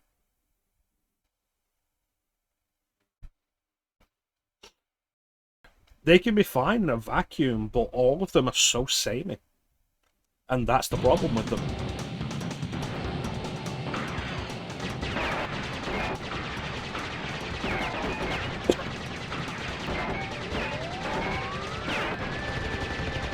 Really haven't, though. Like, that's the issue. They were all so much the same idea, recycling the same visual style, the same aspect, the same standard... Oh, fucking Christ. The same standard idea of 2D Mario and what it could be.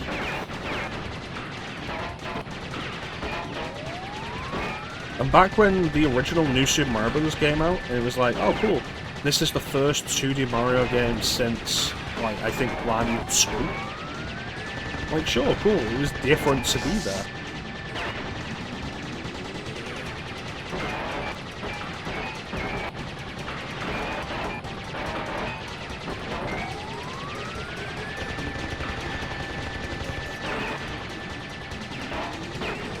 But Super Mario Bros. Was a series, and Super Mario Bros. 3 felt different enough to Super Mario Bros. 1. The Super Mario World felt different enough to 1 and 3.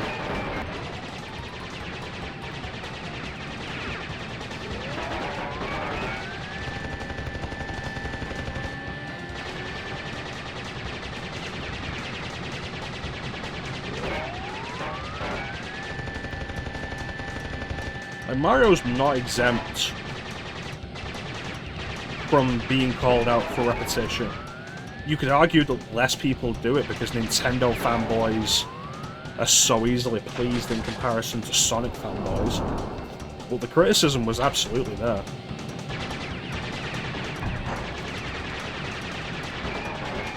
And like I say, it was a big part of the reason why I was so skeptical about the concept of Super Mario Bros. Wonder. And why, looking into that game, it seems to have been very deliberately designed to be different from that.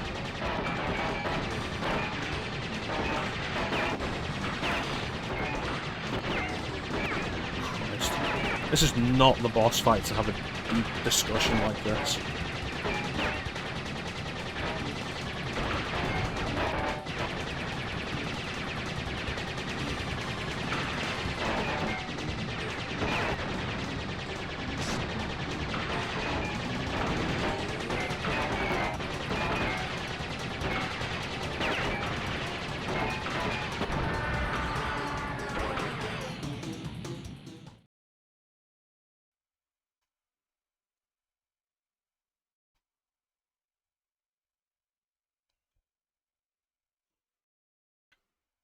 No, we don't have that anymore, but tech has advanced to the point where we can have different level tropes within the same idea. Mario had been accused of repetition for a long time for exactly the same reason Zelda had, which led to the whole Breath of the Wild revamp, which in my opinion was a mistake, but I absolutely understand why people had that problem with Zelda.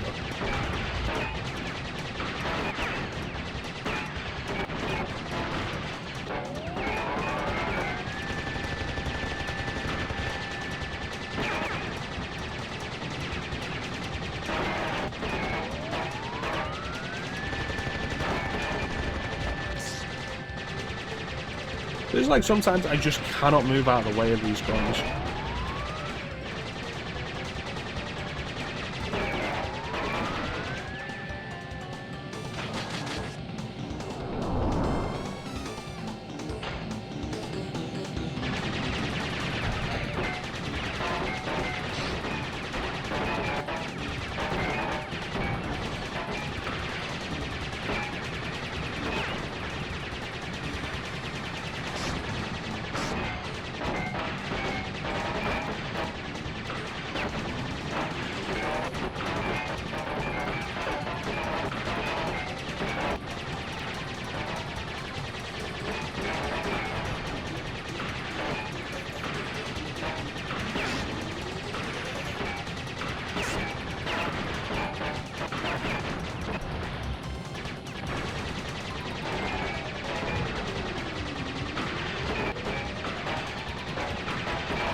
Not again! I bet some people don't have any trouble with this boss, but this has always been the hardest boss of the original 3 Crash games for me. It's funny how history repeats itself. Yet again, Engine has failed to defeat you. For this we must destroy you! Oh, my aching head. I'm not feeling myself these days. So the end is in sight. Gather another 5 crystals, and again you will have foiled my plan. Or will you? Engine probably comes back. There's like nobody dies. Yeah, I like Zelda, but like I grew up with Zelda is a big part of it. And then like I got Breath of the Wild when it came out. I got it at launch. We haven't saved like since the start. And I enjoyed Breath of the Wild for what it was, but absolutely recognised that it was kind of barren and bare bones. And that the open world and the creativity other people were having with it was really just a crutch to disguise that it is mostly empty and repetitive. And then Tears of the Kingdom coming along and being more of that with really finicky mechanics added to it and worse performance and just doing more shrines really bothered the fuck out of me. And God, I really regret buying that game at this point.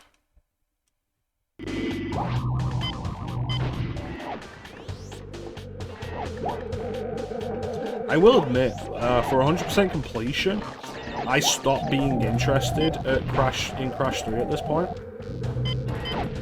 Because prior to this, the Nitro boxes, the idea is that you'll get there'll be a box at the end, a green exclamation box.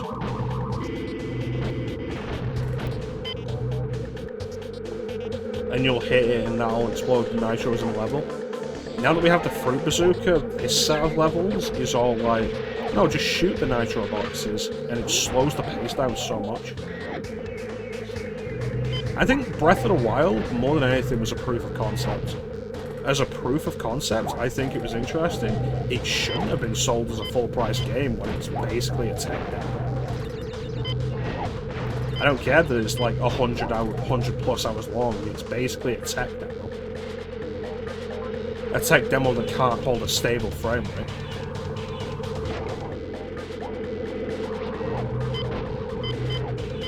Tears of the Kingdom coming out, and Tears of the Kingdom had like a 7-year development time. Like, there was 7 years between Breath of the Wild and Tears of the Kingdom, and they recycled the entire map.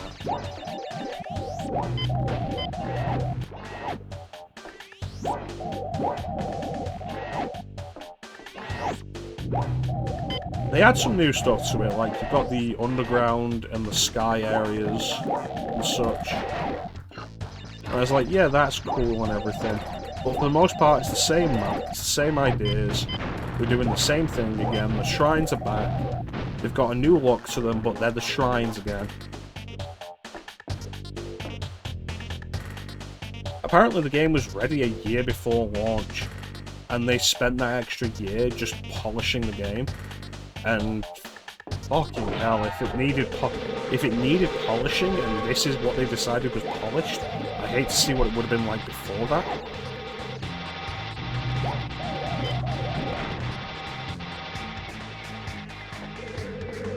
Ultimately, like, I think Tears of the Kingdom is the game Breath of the Wild should have been. But I think after Breath of the Wild came out, it's not the game Tears of the Kingdom should have been.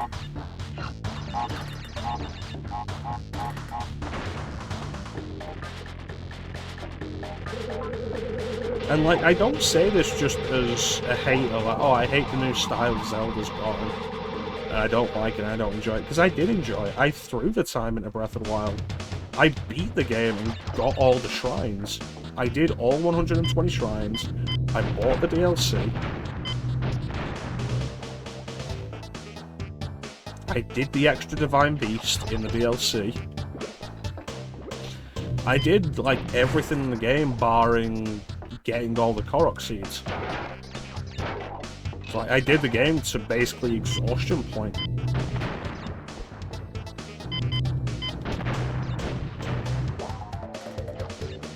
And the end result of that is, like, we get Tears of the Kingdom and it's just the same thing again.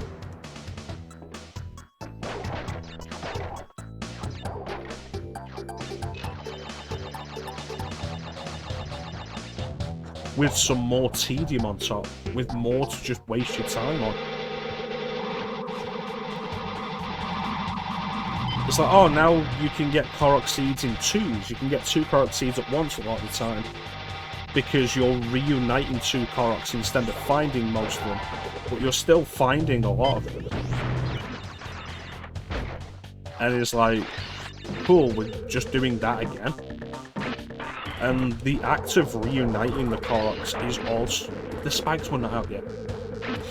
The act of reuniting the Koroks is always some of the most tedious bullshit.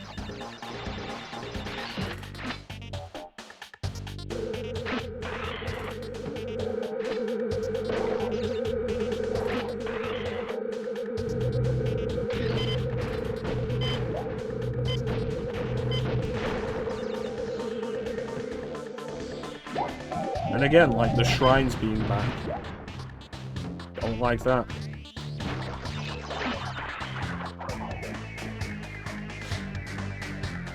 Just have proper dungeons, and the crafting systems works. And the durability works.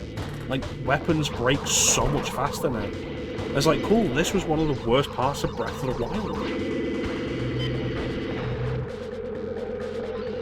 Spend so much time crafting a weapon, getting all the rare materials and crafting it, and then combining it with something else to make it stronger, and then it breaks after like 5 hits against a regular enemy.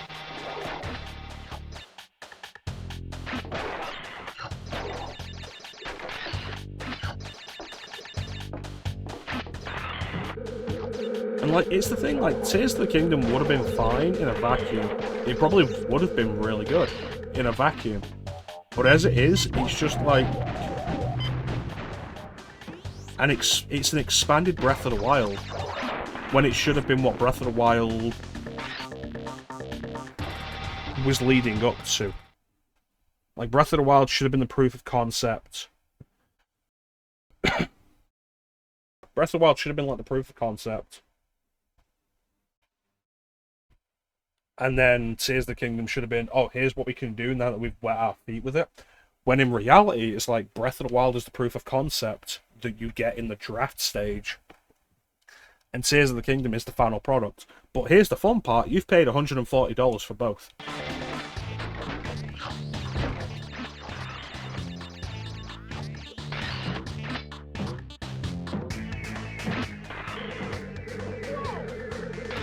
What?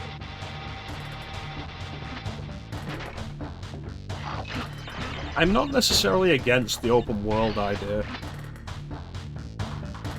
And Breath of the Wild felt, like keyword being felt, like there was a world to explore and discover and that it mattered. It didn't, and that was a big part of the problem.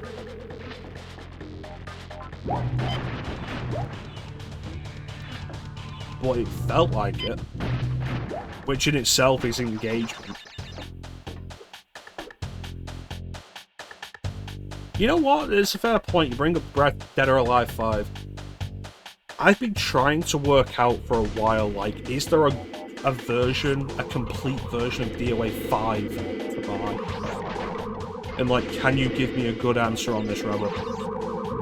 Because I'm not going to end up buying DOA 6. The price of those season passes can fuck off. For one character and a bunch of costumes that I don't care about? No. But, like, is there a complete version of DOA 5? Is Last Round a complete version? Or is there more DLC for it?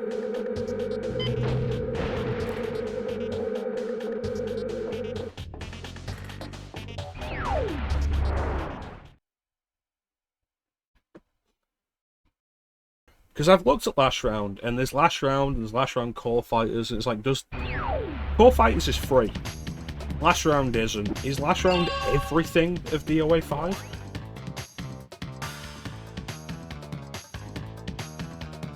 It comes with everybody. Is there more DLC to buy on top of that?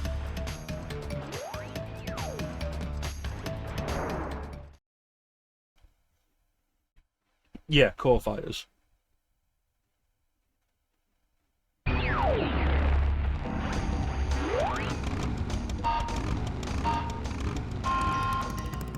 Because I like DOA. Like, I genuinely love DOA. It's such a fun fighting game. But Koei Tecmo's DLC practices are just ridiculous.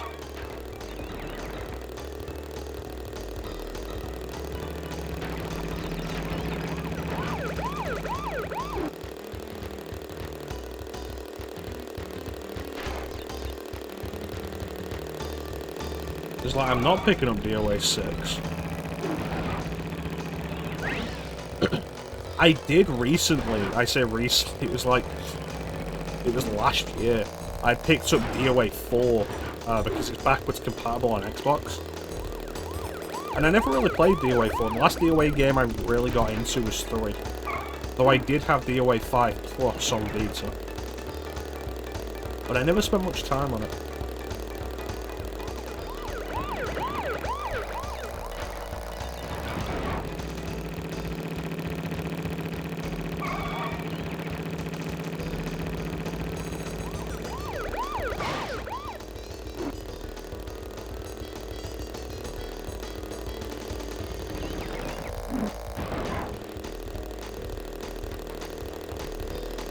And I do have the first 3 DOA games on my wish list on Xbox.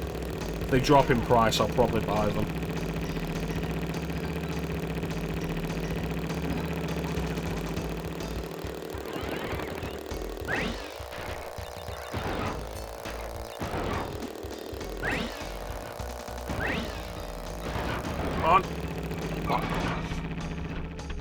It does come with everything. Excellent. Thank you, Rebel.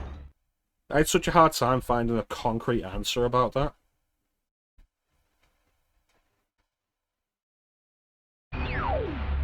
And, like, I do genuinely really enjoy DOA. I was interested in DOA 6, but again, the DLC practices Koei Tecmo has these days, it's the same thing that ruined Dynasty Warriors 9. Which is why I'll just stick with Dynasty Warriors 8.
I can live without some of the costumes.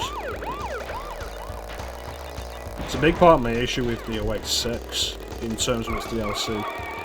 It's like the season passes are ridiculously expensive, and they're one character each, except for the first one, which is 2 characters, and the rest of it's just costumes.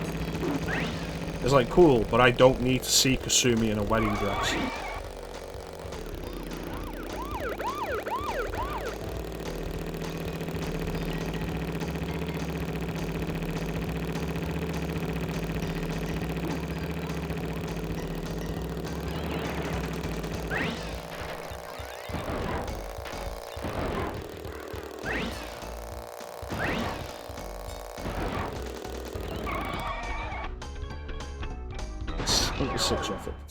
It's too many costumes.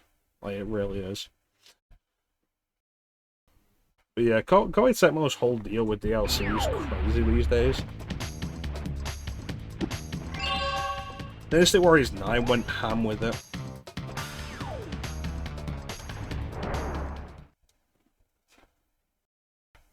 Dynasty Warriors 8 is such an awkward thing on PC. Because you can buy Dynasty Warriors 8 Extreme Legends Complete Edition on Steam. And it's like, oh, cool. It's not the Complete Edition, though. There is DLC for it on the store. But if you buy it on the Windows Store, on Microsoft Store, for PC, it is the Complete Edition. For some reason. If you buy it on any other system, it's the Complete Edition.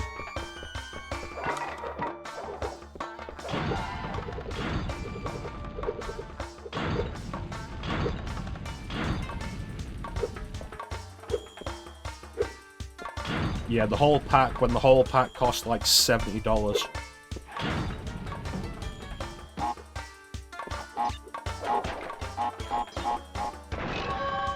It is a shame as well, because like DOA 6 did look like it was fun.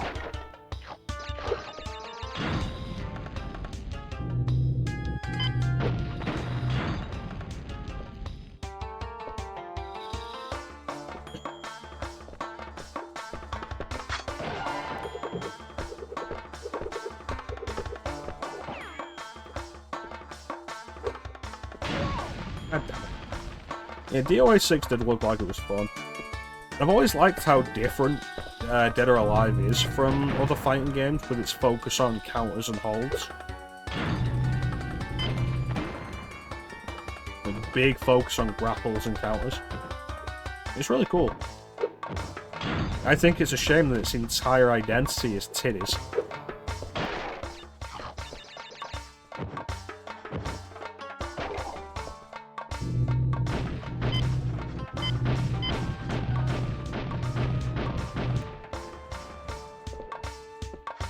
Five's the better game, you can do more, yeah.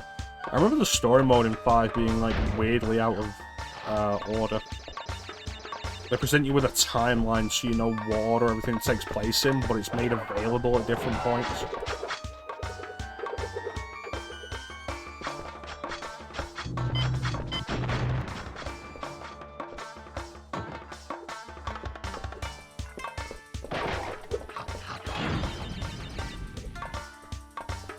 I've been kind of dabbling with Dead or Alive 2 every now and then on Dreamcast. I mean, they say... I remember when DOA 6 was coming out, and they were like, yeah, we're gonna stop sexualizing the characters so much. And then it came out, and I think the standard costumes were toned down, but then the alternate costumes weren't.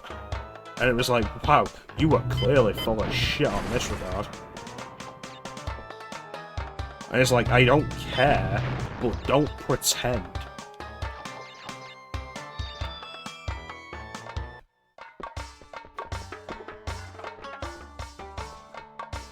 Like, don't piss on my leg and tell me it's the rain.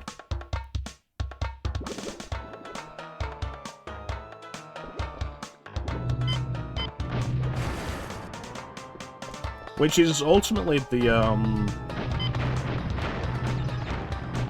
the same issue I ended up having with the whole idea of Quiet in Metal Gear Solid 5. It's like, she's clearly a fetish character. Just admit it, Kojima, and we'll be happier. I mean, they could have done what they did with Dead or Alive Extreme Volleyball 3 and just not released it over here in the West.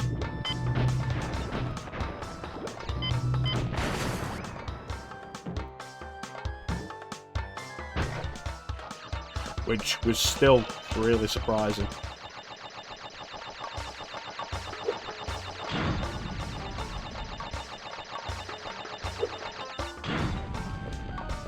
My throat's really starting to feel it now.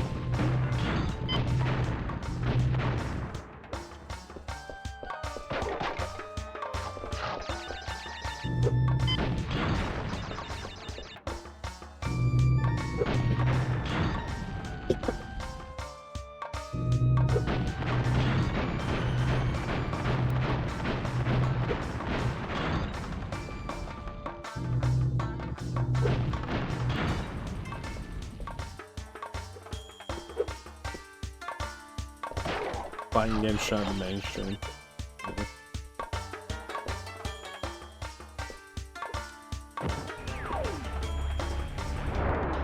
I could have gotten gem in that level.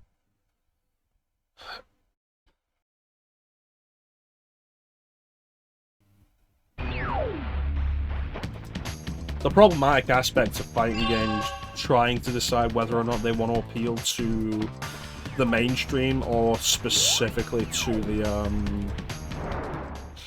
hardcore crowd. It's like, remember when Marvel vs. Capcom Infinite was coming out? Crash, Coco, remember, it is not only Dr. Cortex that we battle. Beware of Uka Uka, my children. He is a far more dangerous enemy than anyone can imagine. I remember when Marvel vs. Capcom Infinite was coming out, and they were all like, yeah, people like Magneto because of his functions. The functionality of him. They don't like him because they like Magneto as a character, just because of his functions. So we've taken those functions and put them on another character. And it's like, you might be right in regards to the hardcore crowd, the competitive crowd. But the majority of people will play a crossover fighting game for the characters.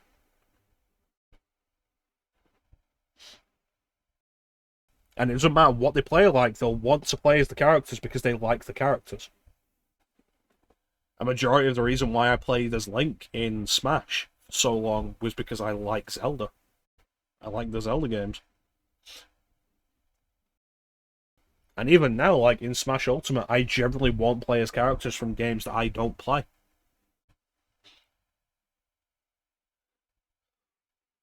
Marvel vs. Capcom Infinite did look like shit, and even when it came out, it does look like shit. It doesn't look great. But it is actually pretty fun. And the story mode is pretty engaging and entertaining. That crash face is terrifying.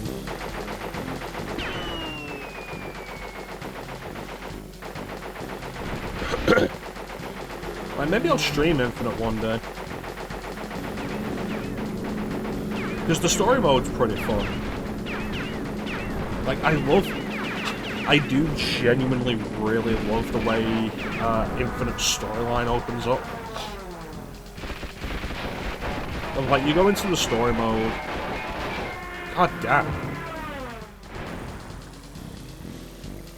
You go into the story mode and you start it up and you start playing.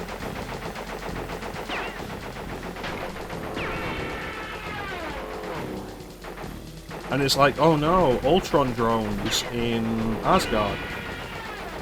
And Captain America's shield starts bouncing between them and knocking them all over. And then Mega Man X picks the shield up, and it's like, oh, that is so cool. That's something I didn't know I wanted until this very moment, and I love it.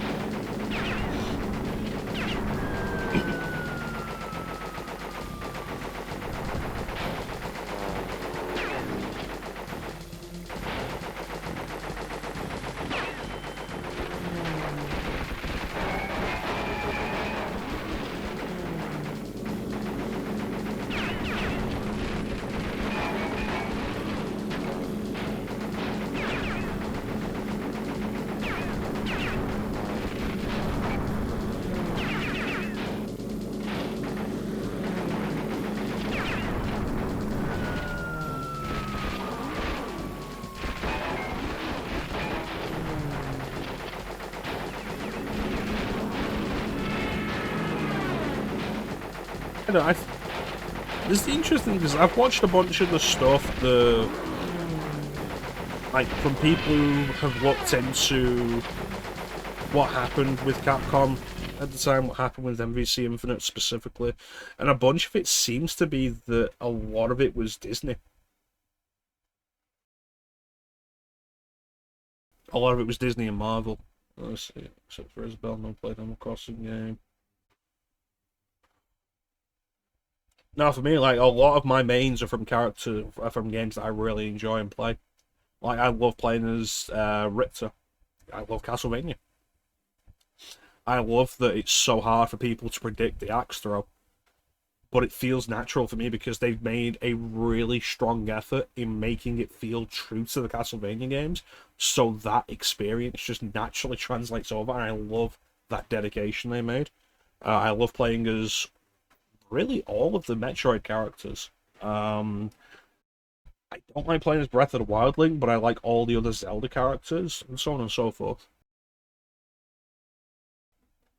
But yeah, fans felt they were reused assets from VC3, not enough new characters. From what I've looked into, and what I've found in videos from people looking even deeper into it, a lot of that's down to Marvel. Like, there was basically no budget on it. Marvel paid basically nothing to them for it. They had a bunch of demands on stuff they could do, stuff they could use. None of the Capcom characters were allowed to ever get one up on Marvel characters.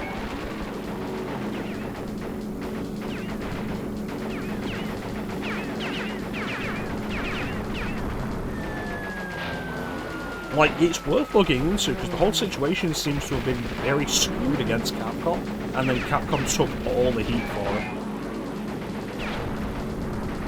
There was the obvious Marvel refusal to allow X-Men or Fantastic Four characters to be in any kind of media at the time, which also happened with LEGO Marvel 2.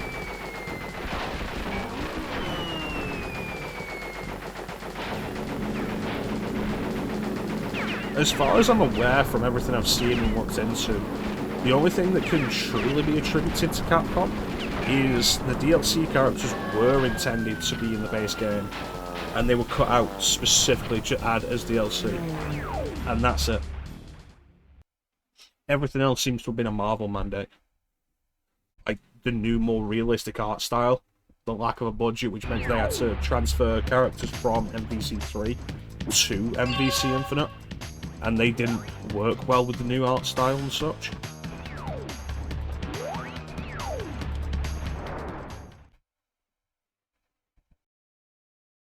A lot of it seems to have been Marvel specifically, which is why I'd be very surprised if we ever see a Marvel vs. Capcom 5. And it is a shame because, like, the core mechanics of the game are pretty fun. It's a fun game to play.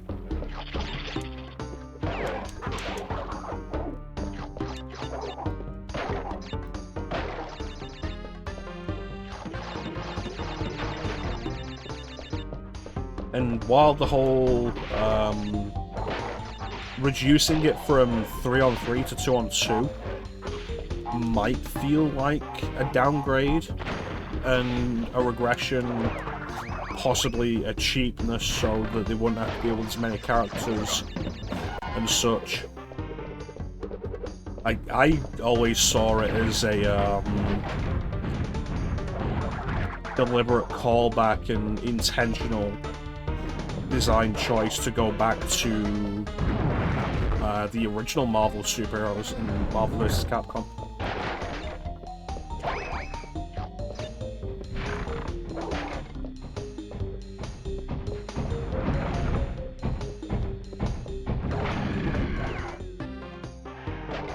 I hate the blue gem plaque there.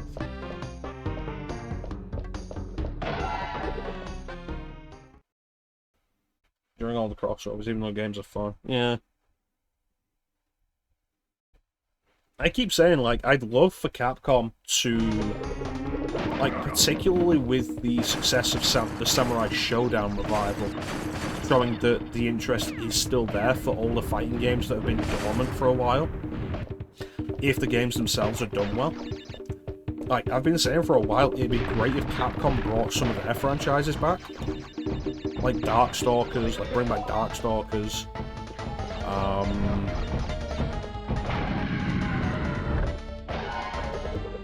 There was another one. Like, do a Capcom Fighting Jam 2, but like, do it better this time. Hit up SNK, do Capcom vs SNK 3. I think that would be a great idea. And you know SNK is not going to be as bad as Marvel and Disney.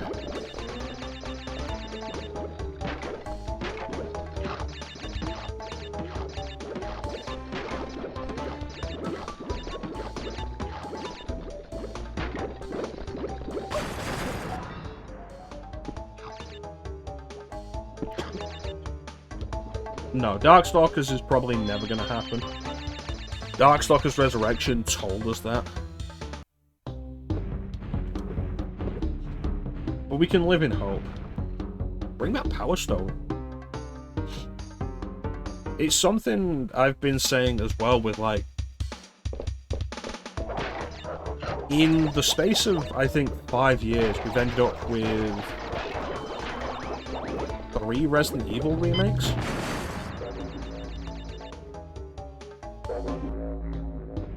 That was it, 2, 3, 4. In the space of like 5 years, we've ended up with 3 remakes for Resident Evil, and it's like people keep going like, oh, they're gonna remake RE5 next, or oh, they should remake Code Veronica, or oh, hey, there's rumors that they're gonna remake RE1 again. And it's like, I don't want to see any more Resident Evil remakes. I would much rather see like Dino Crisis or Onimusha. Fuck these boxes then. And Dino Crisis remake, Onimusha remake, Onimusha 2 and 3 HD, something from Beautiful Joe. It's like, hey, you want a bold choice? Devil May Cry 1 remake. I'd be so much more on board with that than another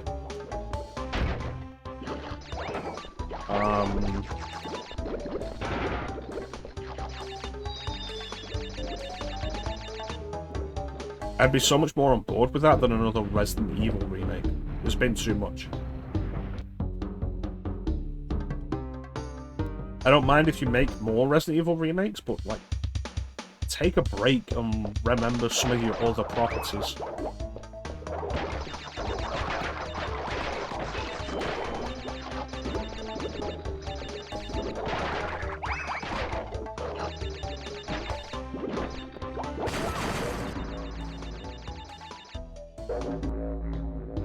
I like Devil May Cry 1. I feel like a remake would change basically everything I do like about Devil May Cry 1 that was lost in the later games, but I'd be down for a Devil May Cry 1 remake.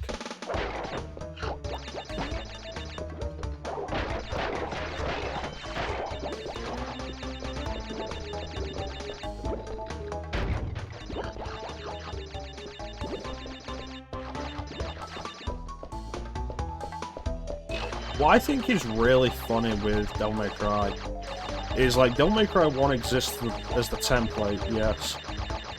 But a lot of what we know and really love about Devil May Cry started with Devil May Cry 2.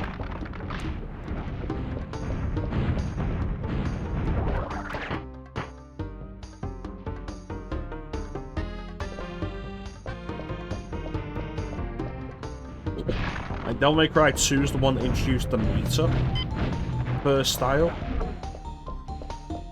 In Devil May Cry 1, it's just the style rating comes up and then disappears if you don't keep it going. But 2 introduced the meter that ticks down that lets you know how much time you've got left on it and how close you are to hitting the next rank. 2 is rough. Like, 2 is rough, and a lot of people will tell you it's awful and it's like the worst game ever. It's not. The biggest problem with Devil May Cry 2 is that it's kind of boring in a lot of its execution, which is not good. Like, how's nowhere near the spikes? Like, being boring is the worst thing any piece of entertainment media can be, I think. But if you're into your Devil May Cry history, 2 is worth going through. Because, like I said, a lot of what was taken in Devil May Cry 3 and really loved began in 2, and 3 just refined it.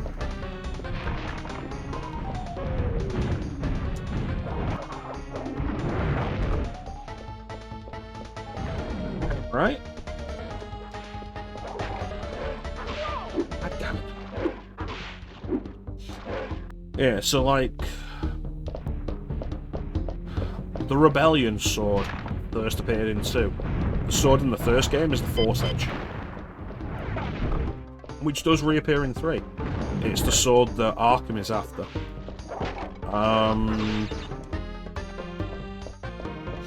Style meter.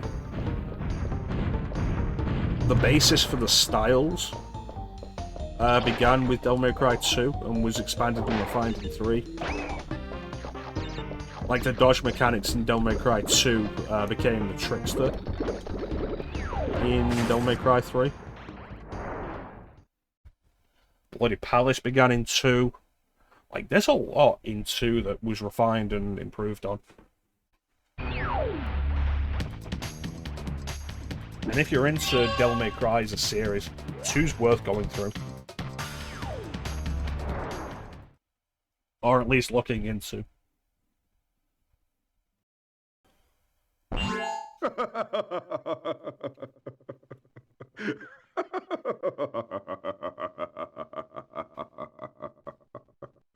I'm sorry. This is the part where I'm supposed to be angry, full of rage, incensed beyond belief. That's what I did on stream. I started with Devil May Cry 3, then did 4, then did 5. I should be rather upset. I started 1 on stream and didn't finish it because of technical issues, and I've done a little bit of 2 on stream to show it off, but I've not finished it. In my own time, I've done all 6 Devil May Cry games. But on stream, I started with 3 because it was the one I was most competent with. Crash Bandicoot for the last time! Give the crystals to me! No.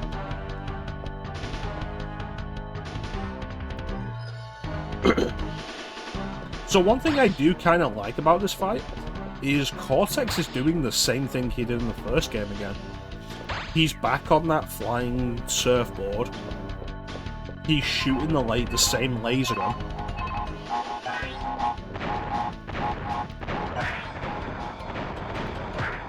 I think that's a really neat visual idea.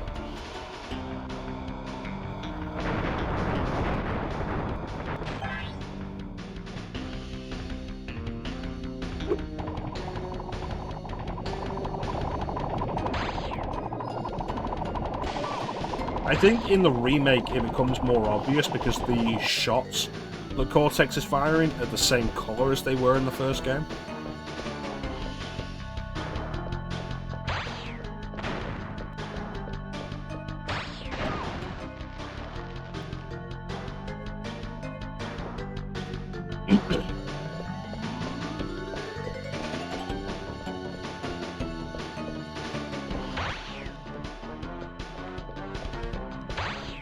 The fight with Cortex in Crash 1 is probably the hardest Cortex fight.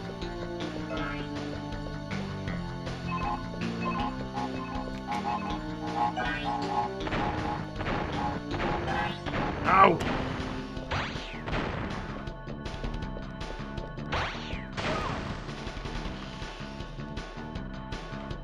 No, the crystals were introduced in 2. The gems make the bridge in the room in the level before.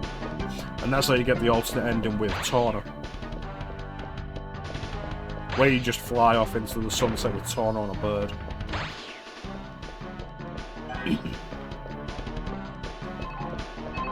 But like, if you're just going straight through, Crash 1 is longer than Crash 2 and 3. Crash 2 and 3 are both standard 22 levels, 25 levels. There are bonus levels and hidden levels to unlock, but just going through standard is 25. Crash 1, I think, has 32 that you'll just come across on your way through. I can't even see where they are most of the time.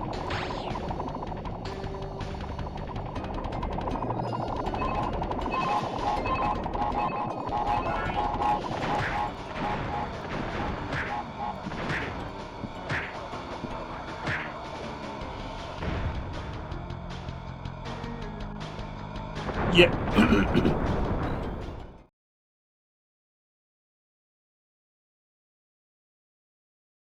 Yeah, this game has Tiny. Tiny was introduced in 2.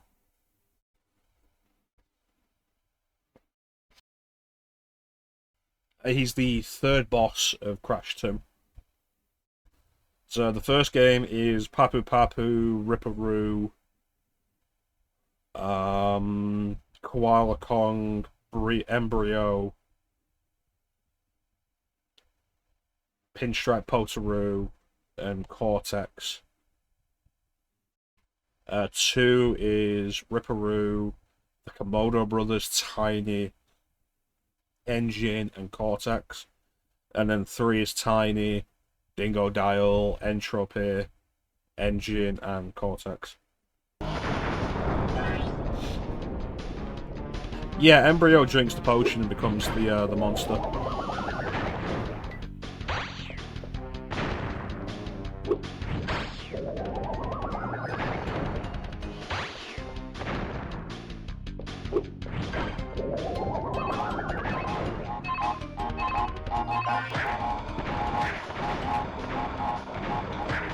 No, get in the hole. No, get in the hole. And there we go.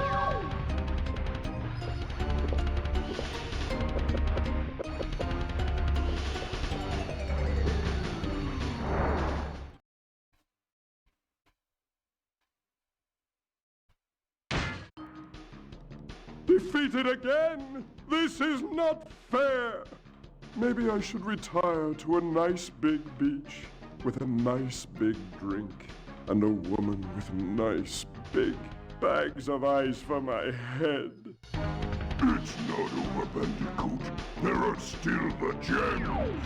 We still have a chance to triumph.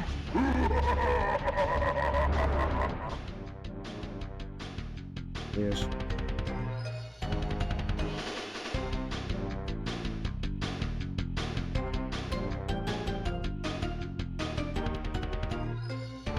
Yeah, glad I was not in work today. But yeah, that's Crash 3. Beating Cortex gets you the Crash Dash. Thank you, babe. Take Panda, thank you so much. Beating Cortex gets you the Crash Dash. And the Crash Dash makes the Platinum relics attainable. We can show them off a little bit.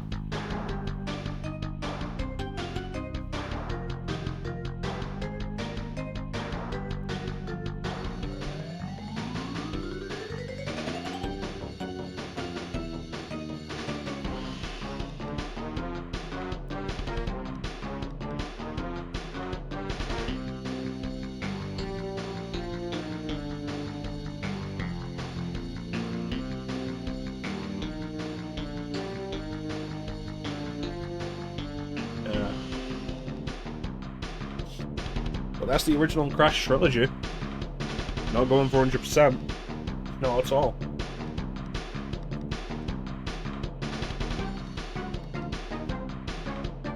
I can't imagine that I will actually play through Crash Team Racing and Crash Bash on stream. So chances are, like, after this, the next Crash game we'll be doing will be Wrath of Cortex, which I've never beaten. I think I got to, like, the 3rd world when I was younger. And just kind of stopped.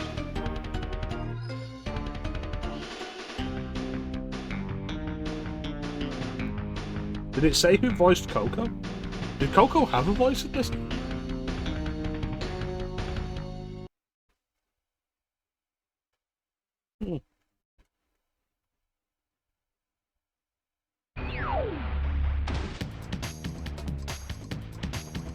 Let's have to play Crash 4. No, like I said, if we'll go through like the series and release order, so it'd be like Wrath of Cortex, Twin Sanity, Wrath of the Titans, Mind Over Mutant, Crash of the Titans, Mind Over Mutant, then the Insane Trilogy, then Crash 4. Throw in the GBA game somewhere, because I've never spent much time on the first GBA game, the huge adventure known as Crash Bandicoot XS in Europe, but I did beat Crash Bandicoot 2 Entranced as a kid, and it's a pretty good game. Like, if you wanted Crash Bandicoot on your handheld, you could do a lot worse than Crash Bandicoot 2 Entranced. Alright, so here's the Crash Dash.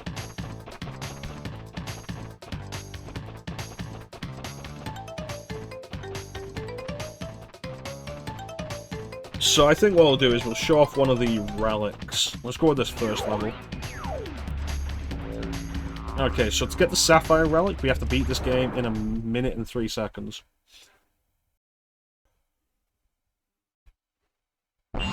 Crash, Coco, if you have already retrieved a levels crystal, then you will find a floating clock when you enter for the 2nd time. This floating clock activates time trial mode. Grab it, and the clock will start ticking. Race for the end to get the best time. But beware, some elements will change.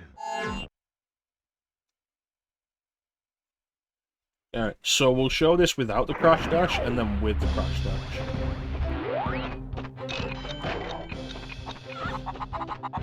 So in the time trial, there's no checkpoint boxes. You gotta make it through in one run.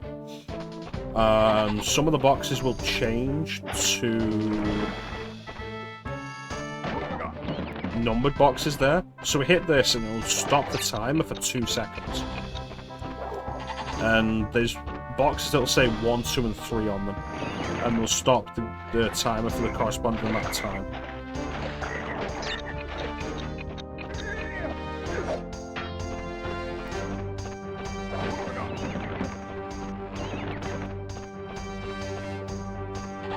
Two probably has the worst levels for getting the journey,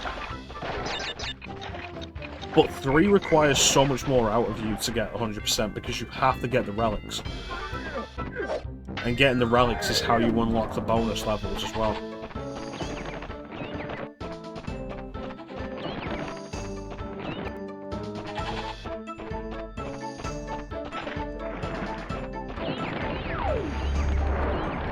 So I think you could say that was basically a perfect run. Just under 1 minute.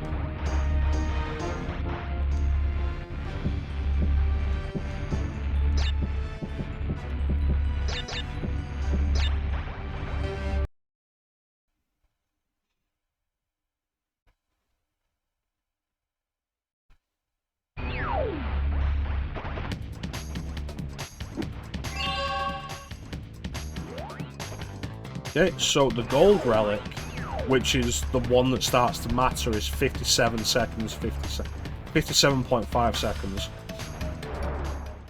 So you see that run, and there's not really a lot I could do to get better there.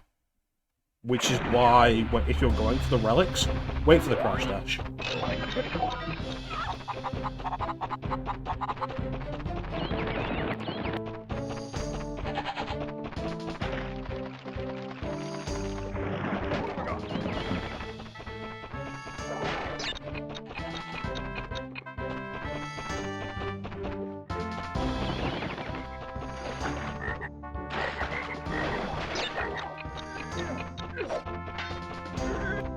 No idea how that didn't hit me.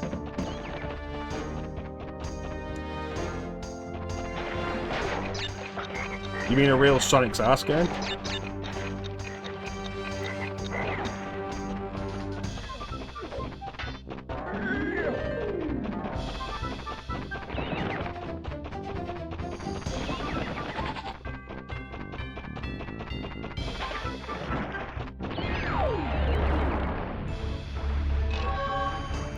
And that's how much faster you make it with the crash dash. Almost 15 seconds difference.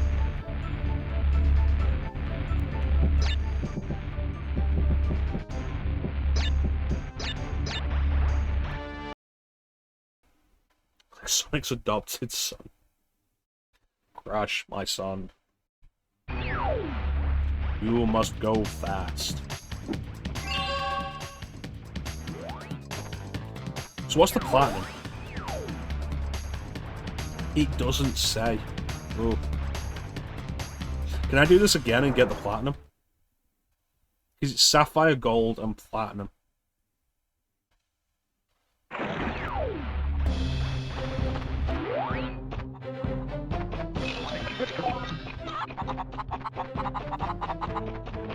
And then after platinum, there's the developer times.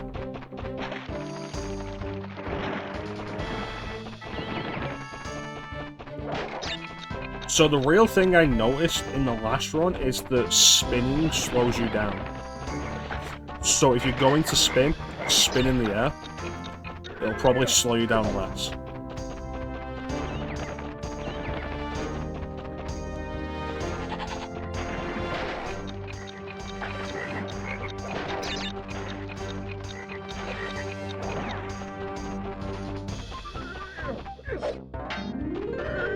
Yeah, it slowed me down.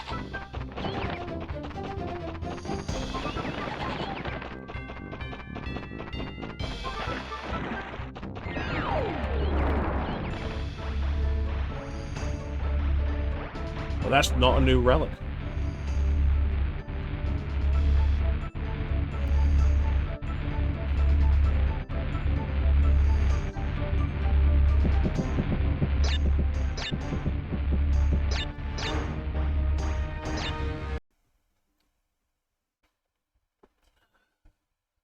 Yeah, and you gotta do that in every level. And like I said, I think it's the gold ones that really matter with it.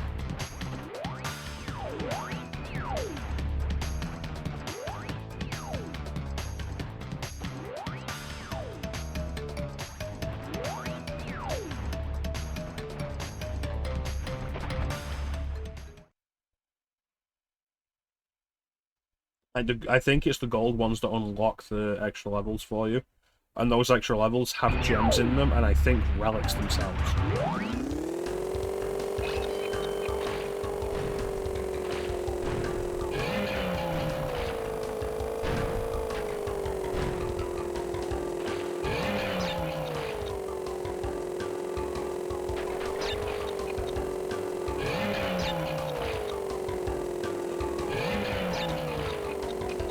So you say you made a point of 100% in the remake trilogy rebel.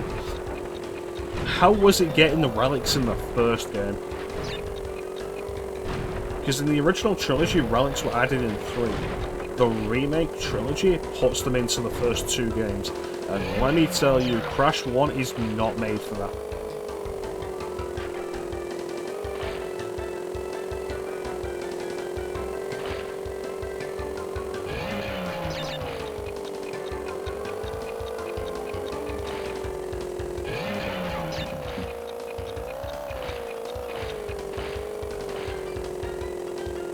In the first game, yep.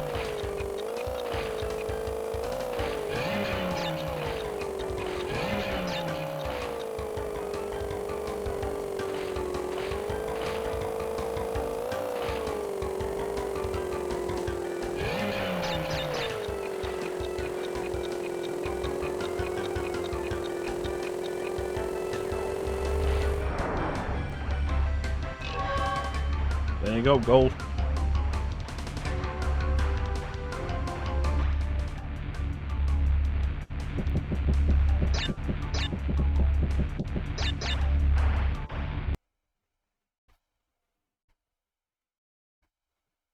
Annoyingly precise. And 1 has some of the longer levels in the series. Like stuff like Sunset Vista and Stormy Ascent. There's a tiger level in this section, isn't there? Let's try one of those.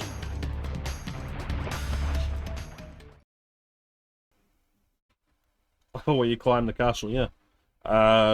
Which one is that? It's the type I'm talking about. Sunset Vista or Stormy Ascent. That type.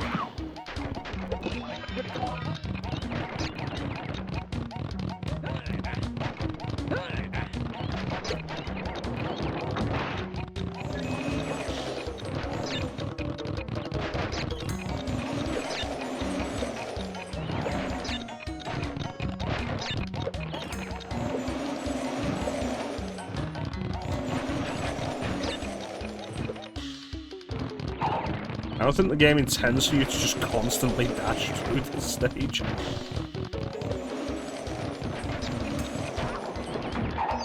No, wasn't happy doing it. You know what though? Like, levels like this are levels I genuinely enjoy going fast in though.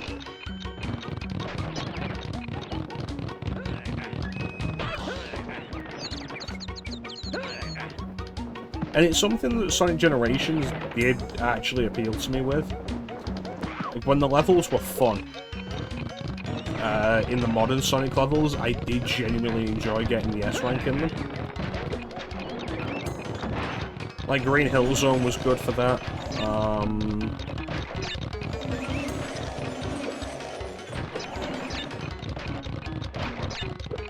Chemical Plant Zone, City Escape. Seaside Hill to an extent.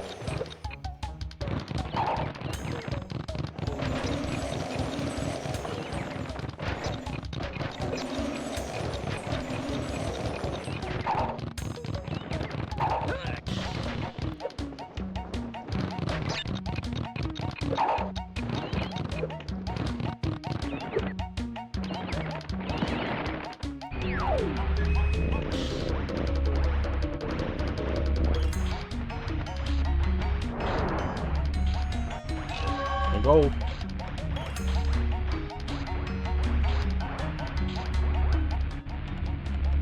And I missed a bunch of the time boxes in that as well.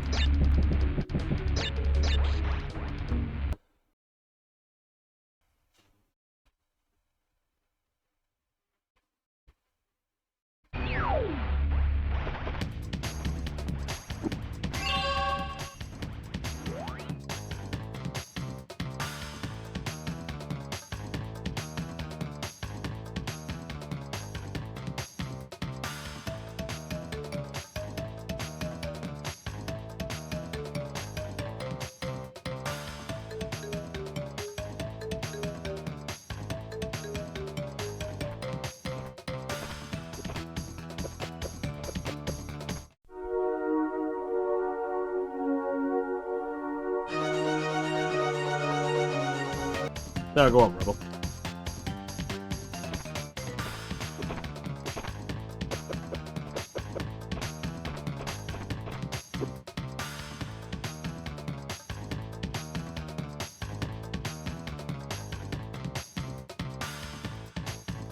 Yes. They were either lying or mistaken, yes.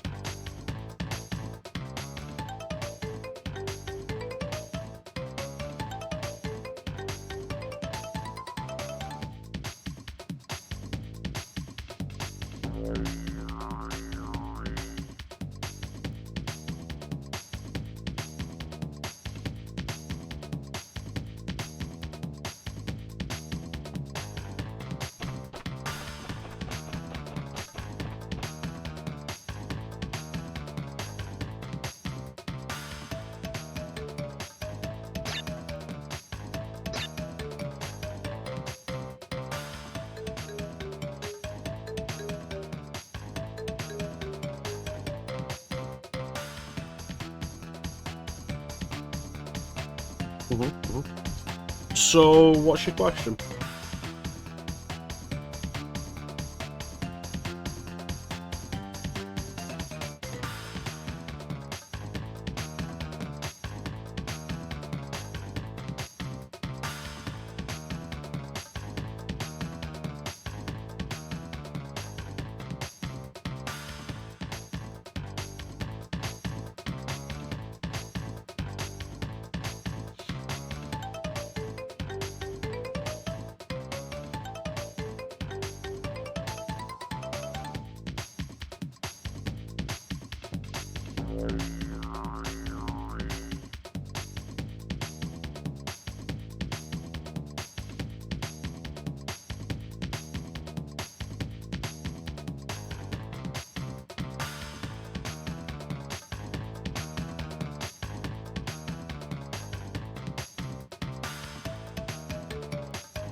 Okay, so the only result I get from Crash Bandicoot 64 is a hack of Super Mario 64 with Crash Bandicoot, replacing Mario.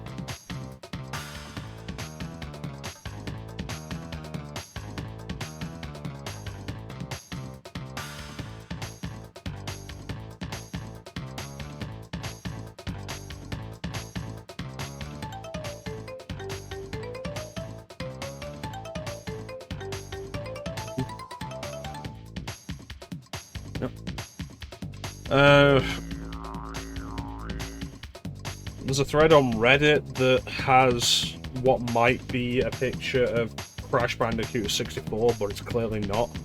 Partly because you can see Uka Uka in the background, and Uka Uka was not introduced until Crash 3.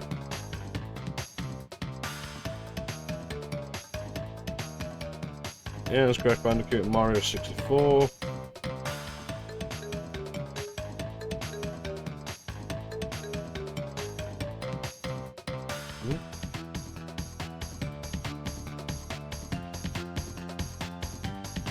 Chances are they were just mistaken. Like, you do something, you play something as a kid, you see something as a kid, you think you did it in one area, but you did it in another, and your memories get muddled up. You get convinced of it, and you hold on to that idea for years. Like, it's not uncommon, but there's no Crash Bandicoot on Nintendo 64. I believe the first Crash Bandicoot game on a Nintendo system was Rapid Cortex on GameCube. I could be mistaken, because it's possible that the Huge Adventure came out on Game Boy Advance before that.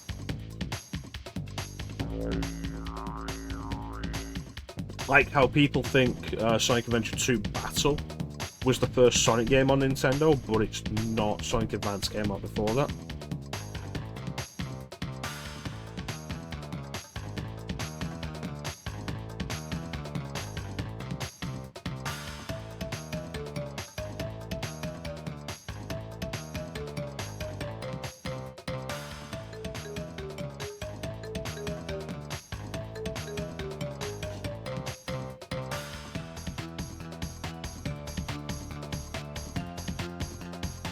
Yeah. Chances are it's just a case of mistaken belief.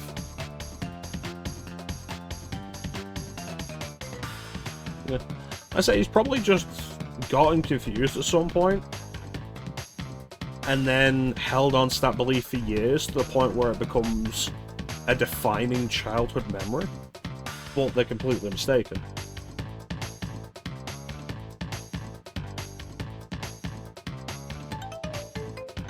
But no, the original Crash games were published by Universal Entertainment Software for PlayStation specifically. Crash was exclusive to PlayStation,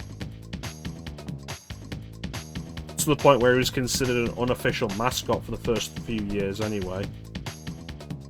Sony, I believe, did have a hand in publishing it as well.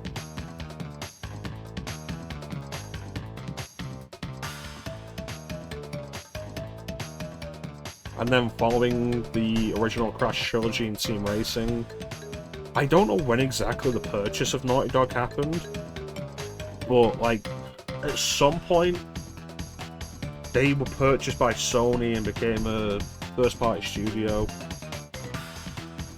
Jak and Daxter is owned entirely by Sony.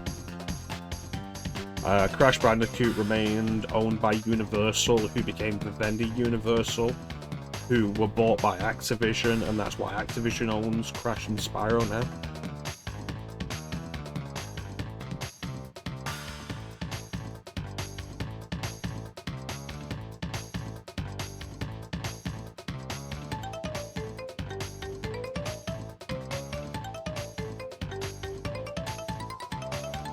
Like I said before, like, I missed out on pretty much all the platformers of the PS2 era. The only one I've completed is Sly 1, and I completed that on the Vita. I've never played a Jak and Daxter game. I played the original Ratchet & Clank for like an hour.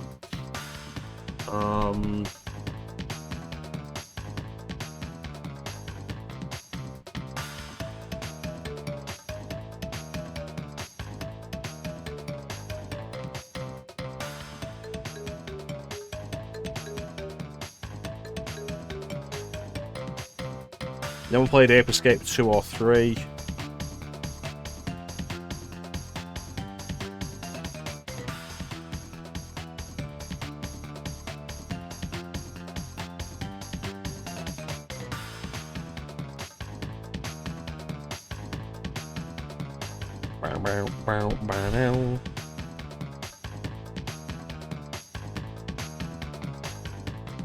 Yeah, that's kind of it. Kind of it for the big notable PS2 platformers. I played the first Ape Escape, I never finished it, but I've never played 2 or 3. I own Ape Escape 2 on PS4, they made it a PS2 classic. Ape Escape 3 is hard to find and has been for a while. Like, physically.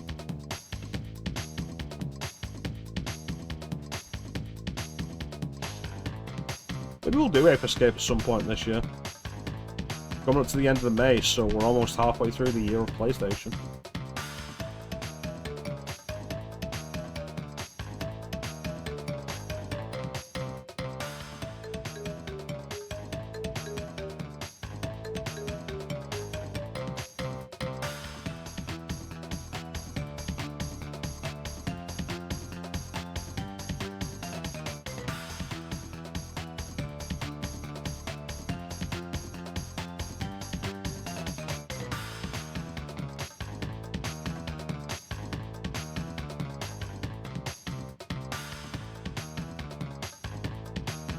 Oh no.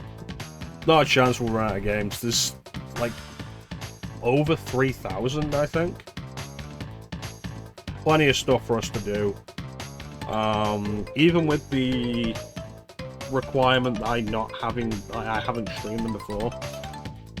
This finishes off with Crash on PlayStation. Probably not going to do Crash Team Racing or Crash Batch. We still have Spyro 2 and 3.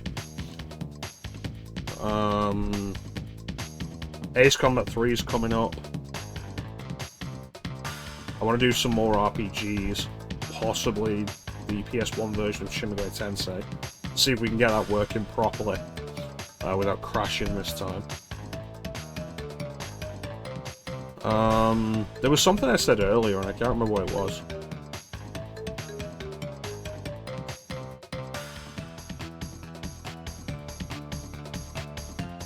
Ray Fence and Musashi is a possibility. Not against that at all.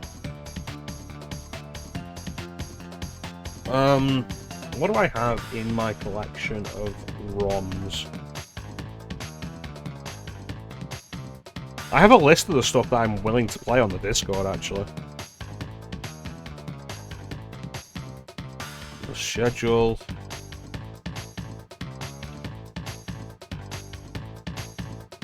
PS1.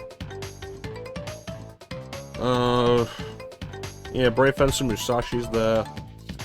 Apocalypse, Ape Escape, 40 Winks, Bugs Bunny Lost in Time, Breath of Fire 3 and 4, Dino Crisis,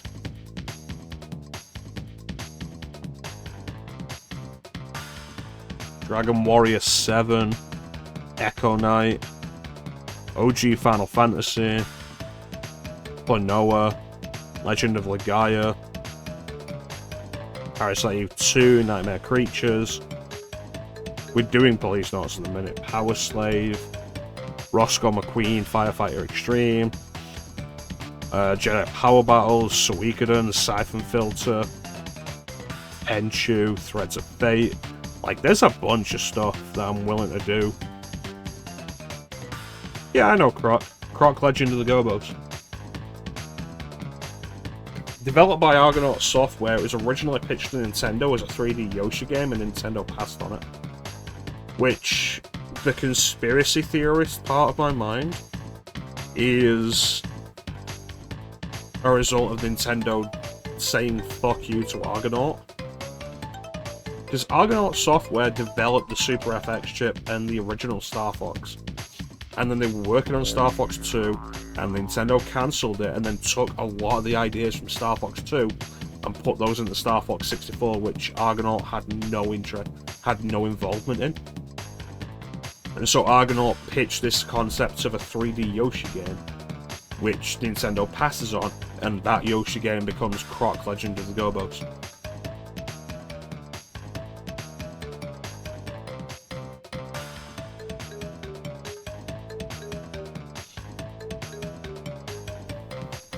So yeah, I know Croc. It's a bland platformer. It's... When did Croc come out? Because, like, if it came out in 96, that's fine.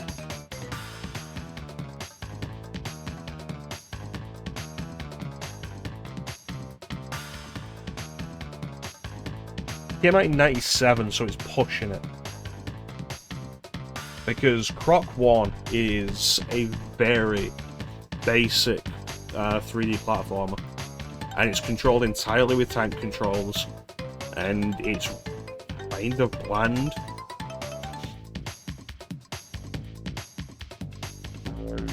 Oh yeah, the history of Argonaut is really kind of tragic in that regard. Because after Nintendo basically took Star Fox from them, they never had another big hit.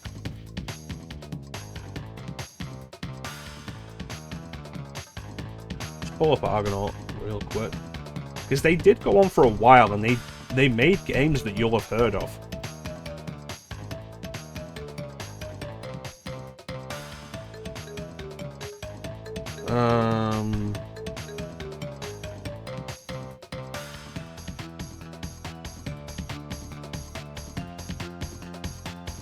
God, that's tragic.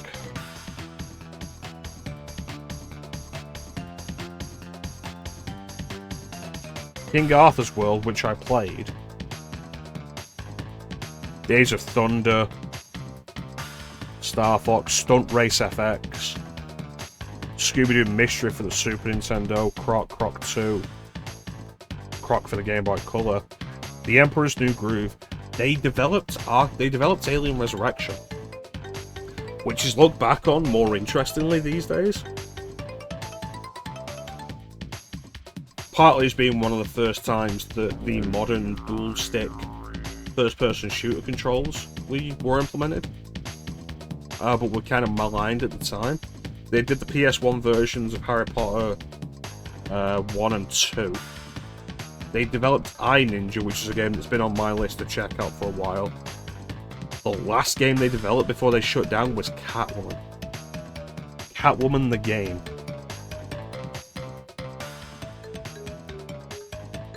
This is a real shame.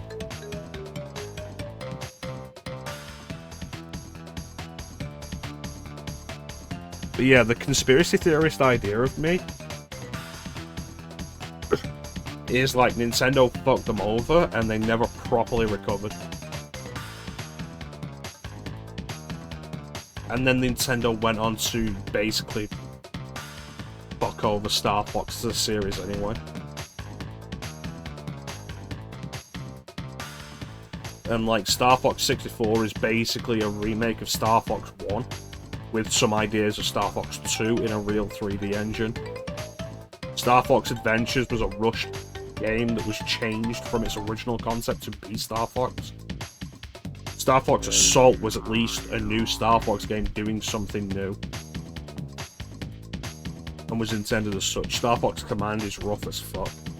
And then Star Fox Zero existed entirely to try and make the value of the Wii U gamepad a thing, and it didn't, it failed. And beyond that was also just Star Fox 64 again. So Nintendo took Star Fox away from Argonaut and then did basically nothing with it.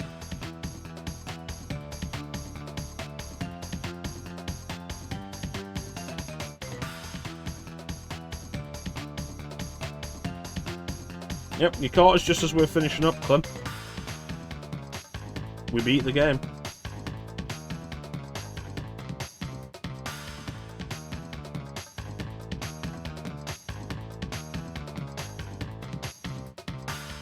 What is it? 100% is 25 crystals, 46 gems, and 30 relics. Mowed the lawn today, damn it. Mowed the lawn like 10 hours ago.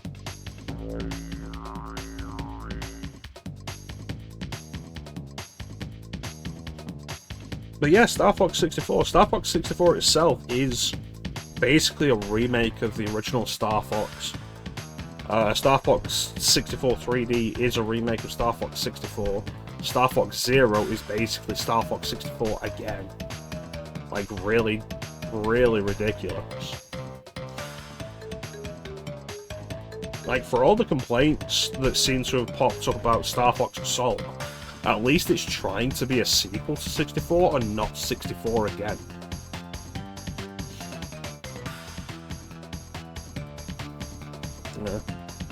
No, I'm not saying you're lazy, Club.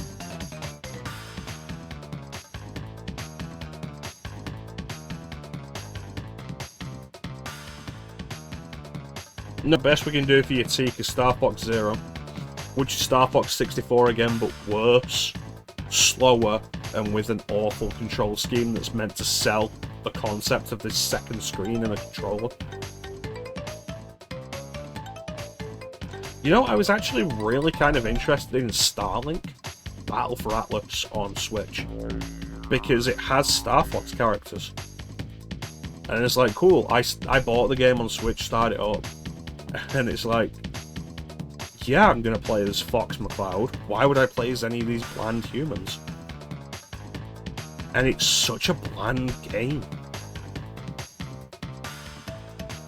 Like, I started up and played, I was like, this is kind of boring.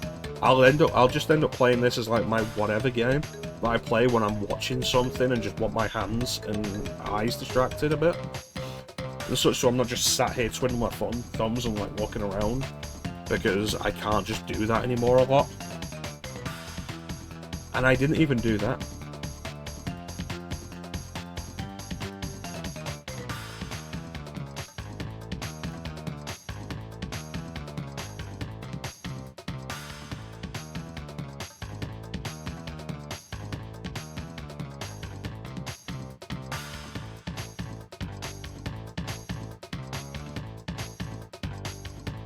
Yes, Yoshi has received more love and interest from Nintendo than Star Fox has.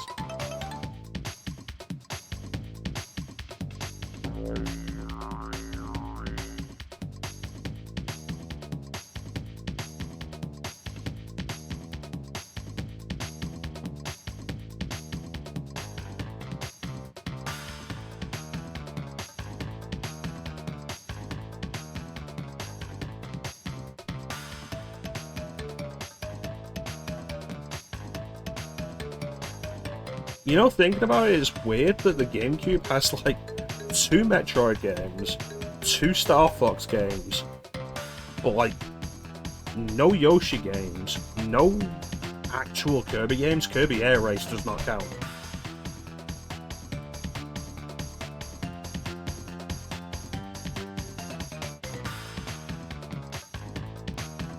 Like, that's crazy.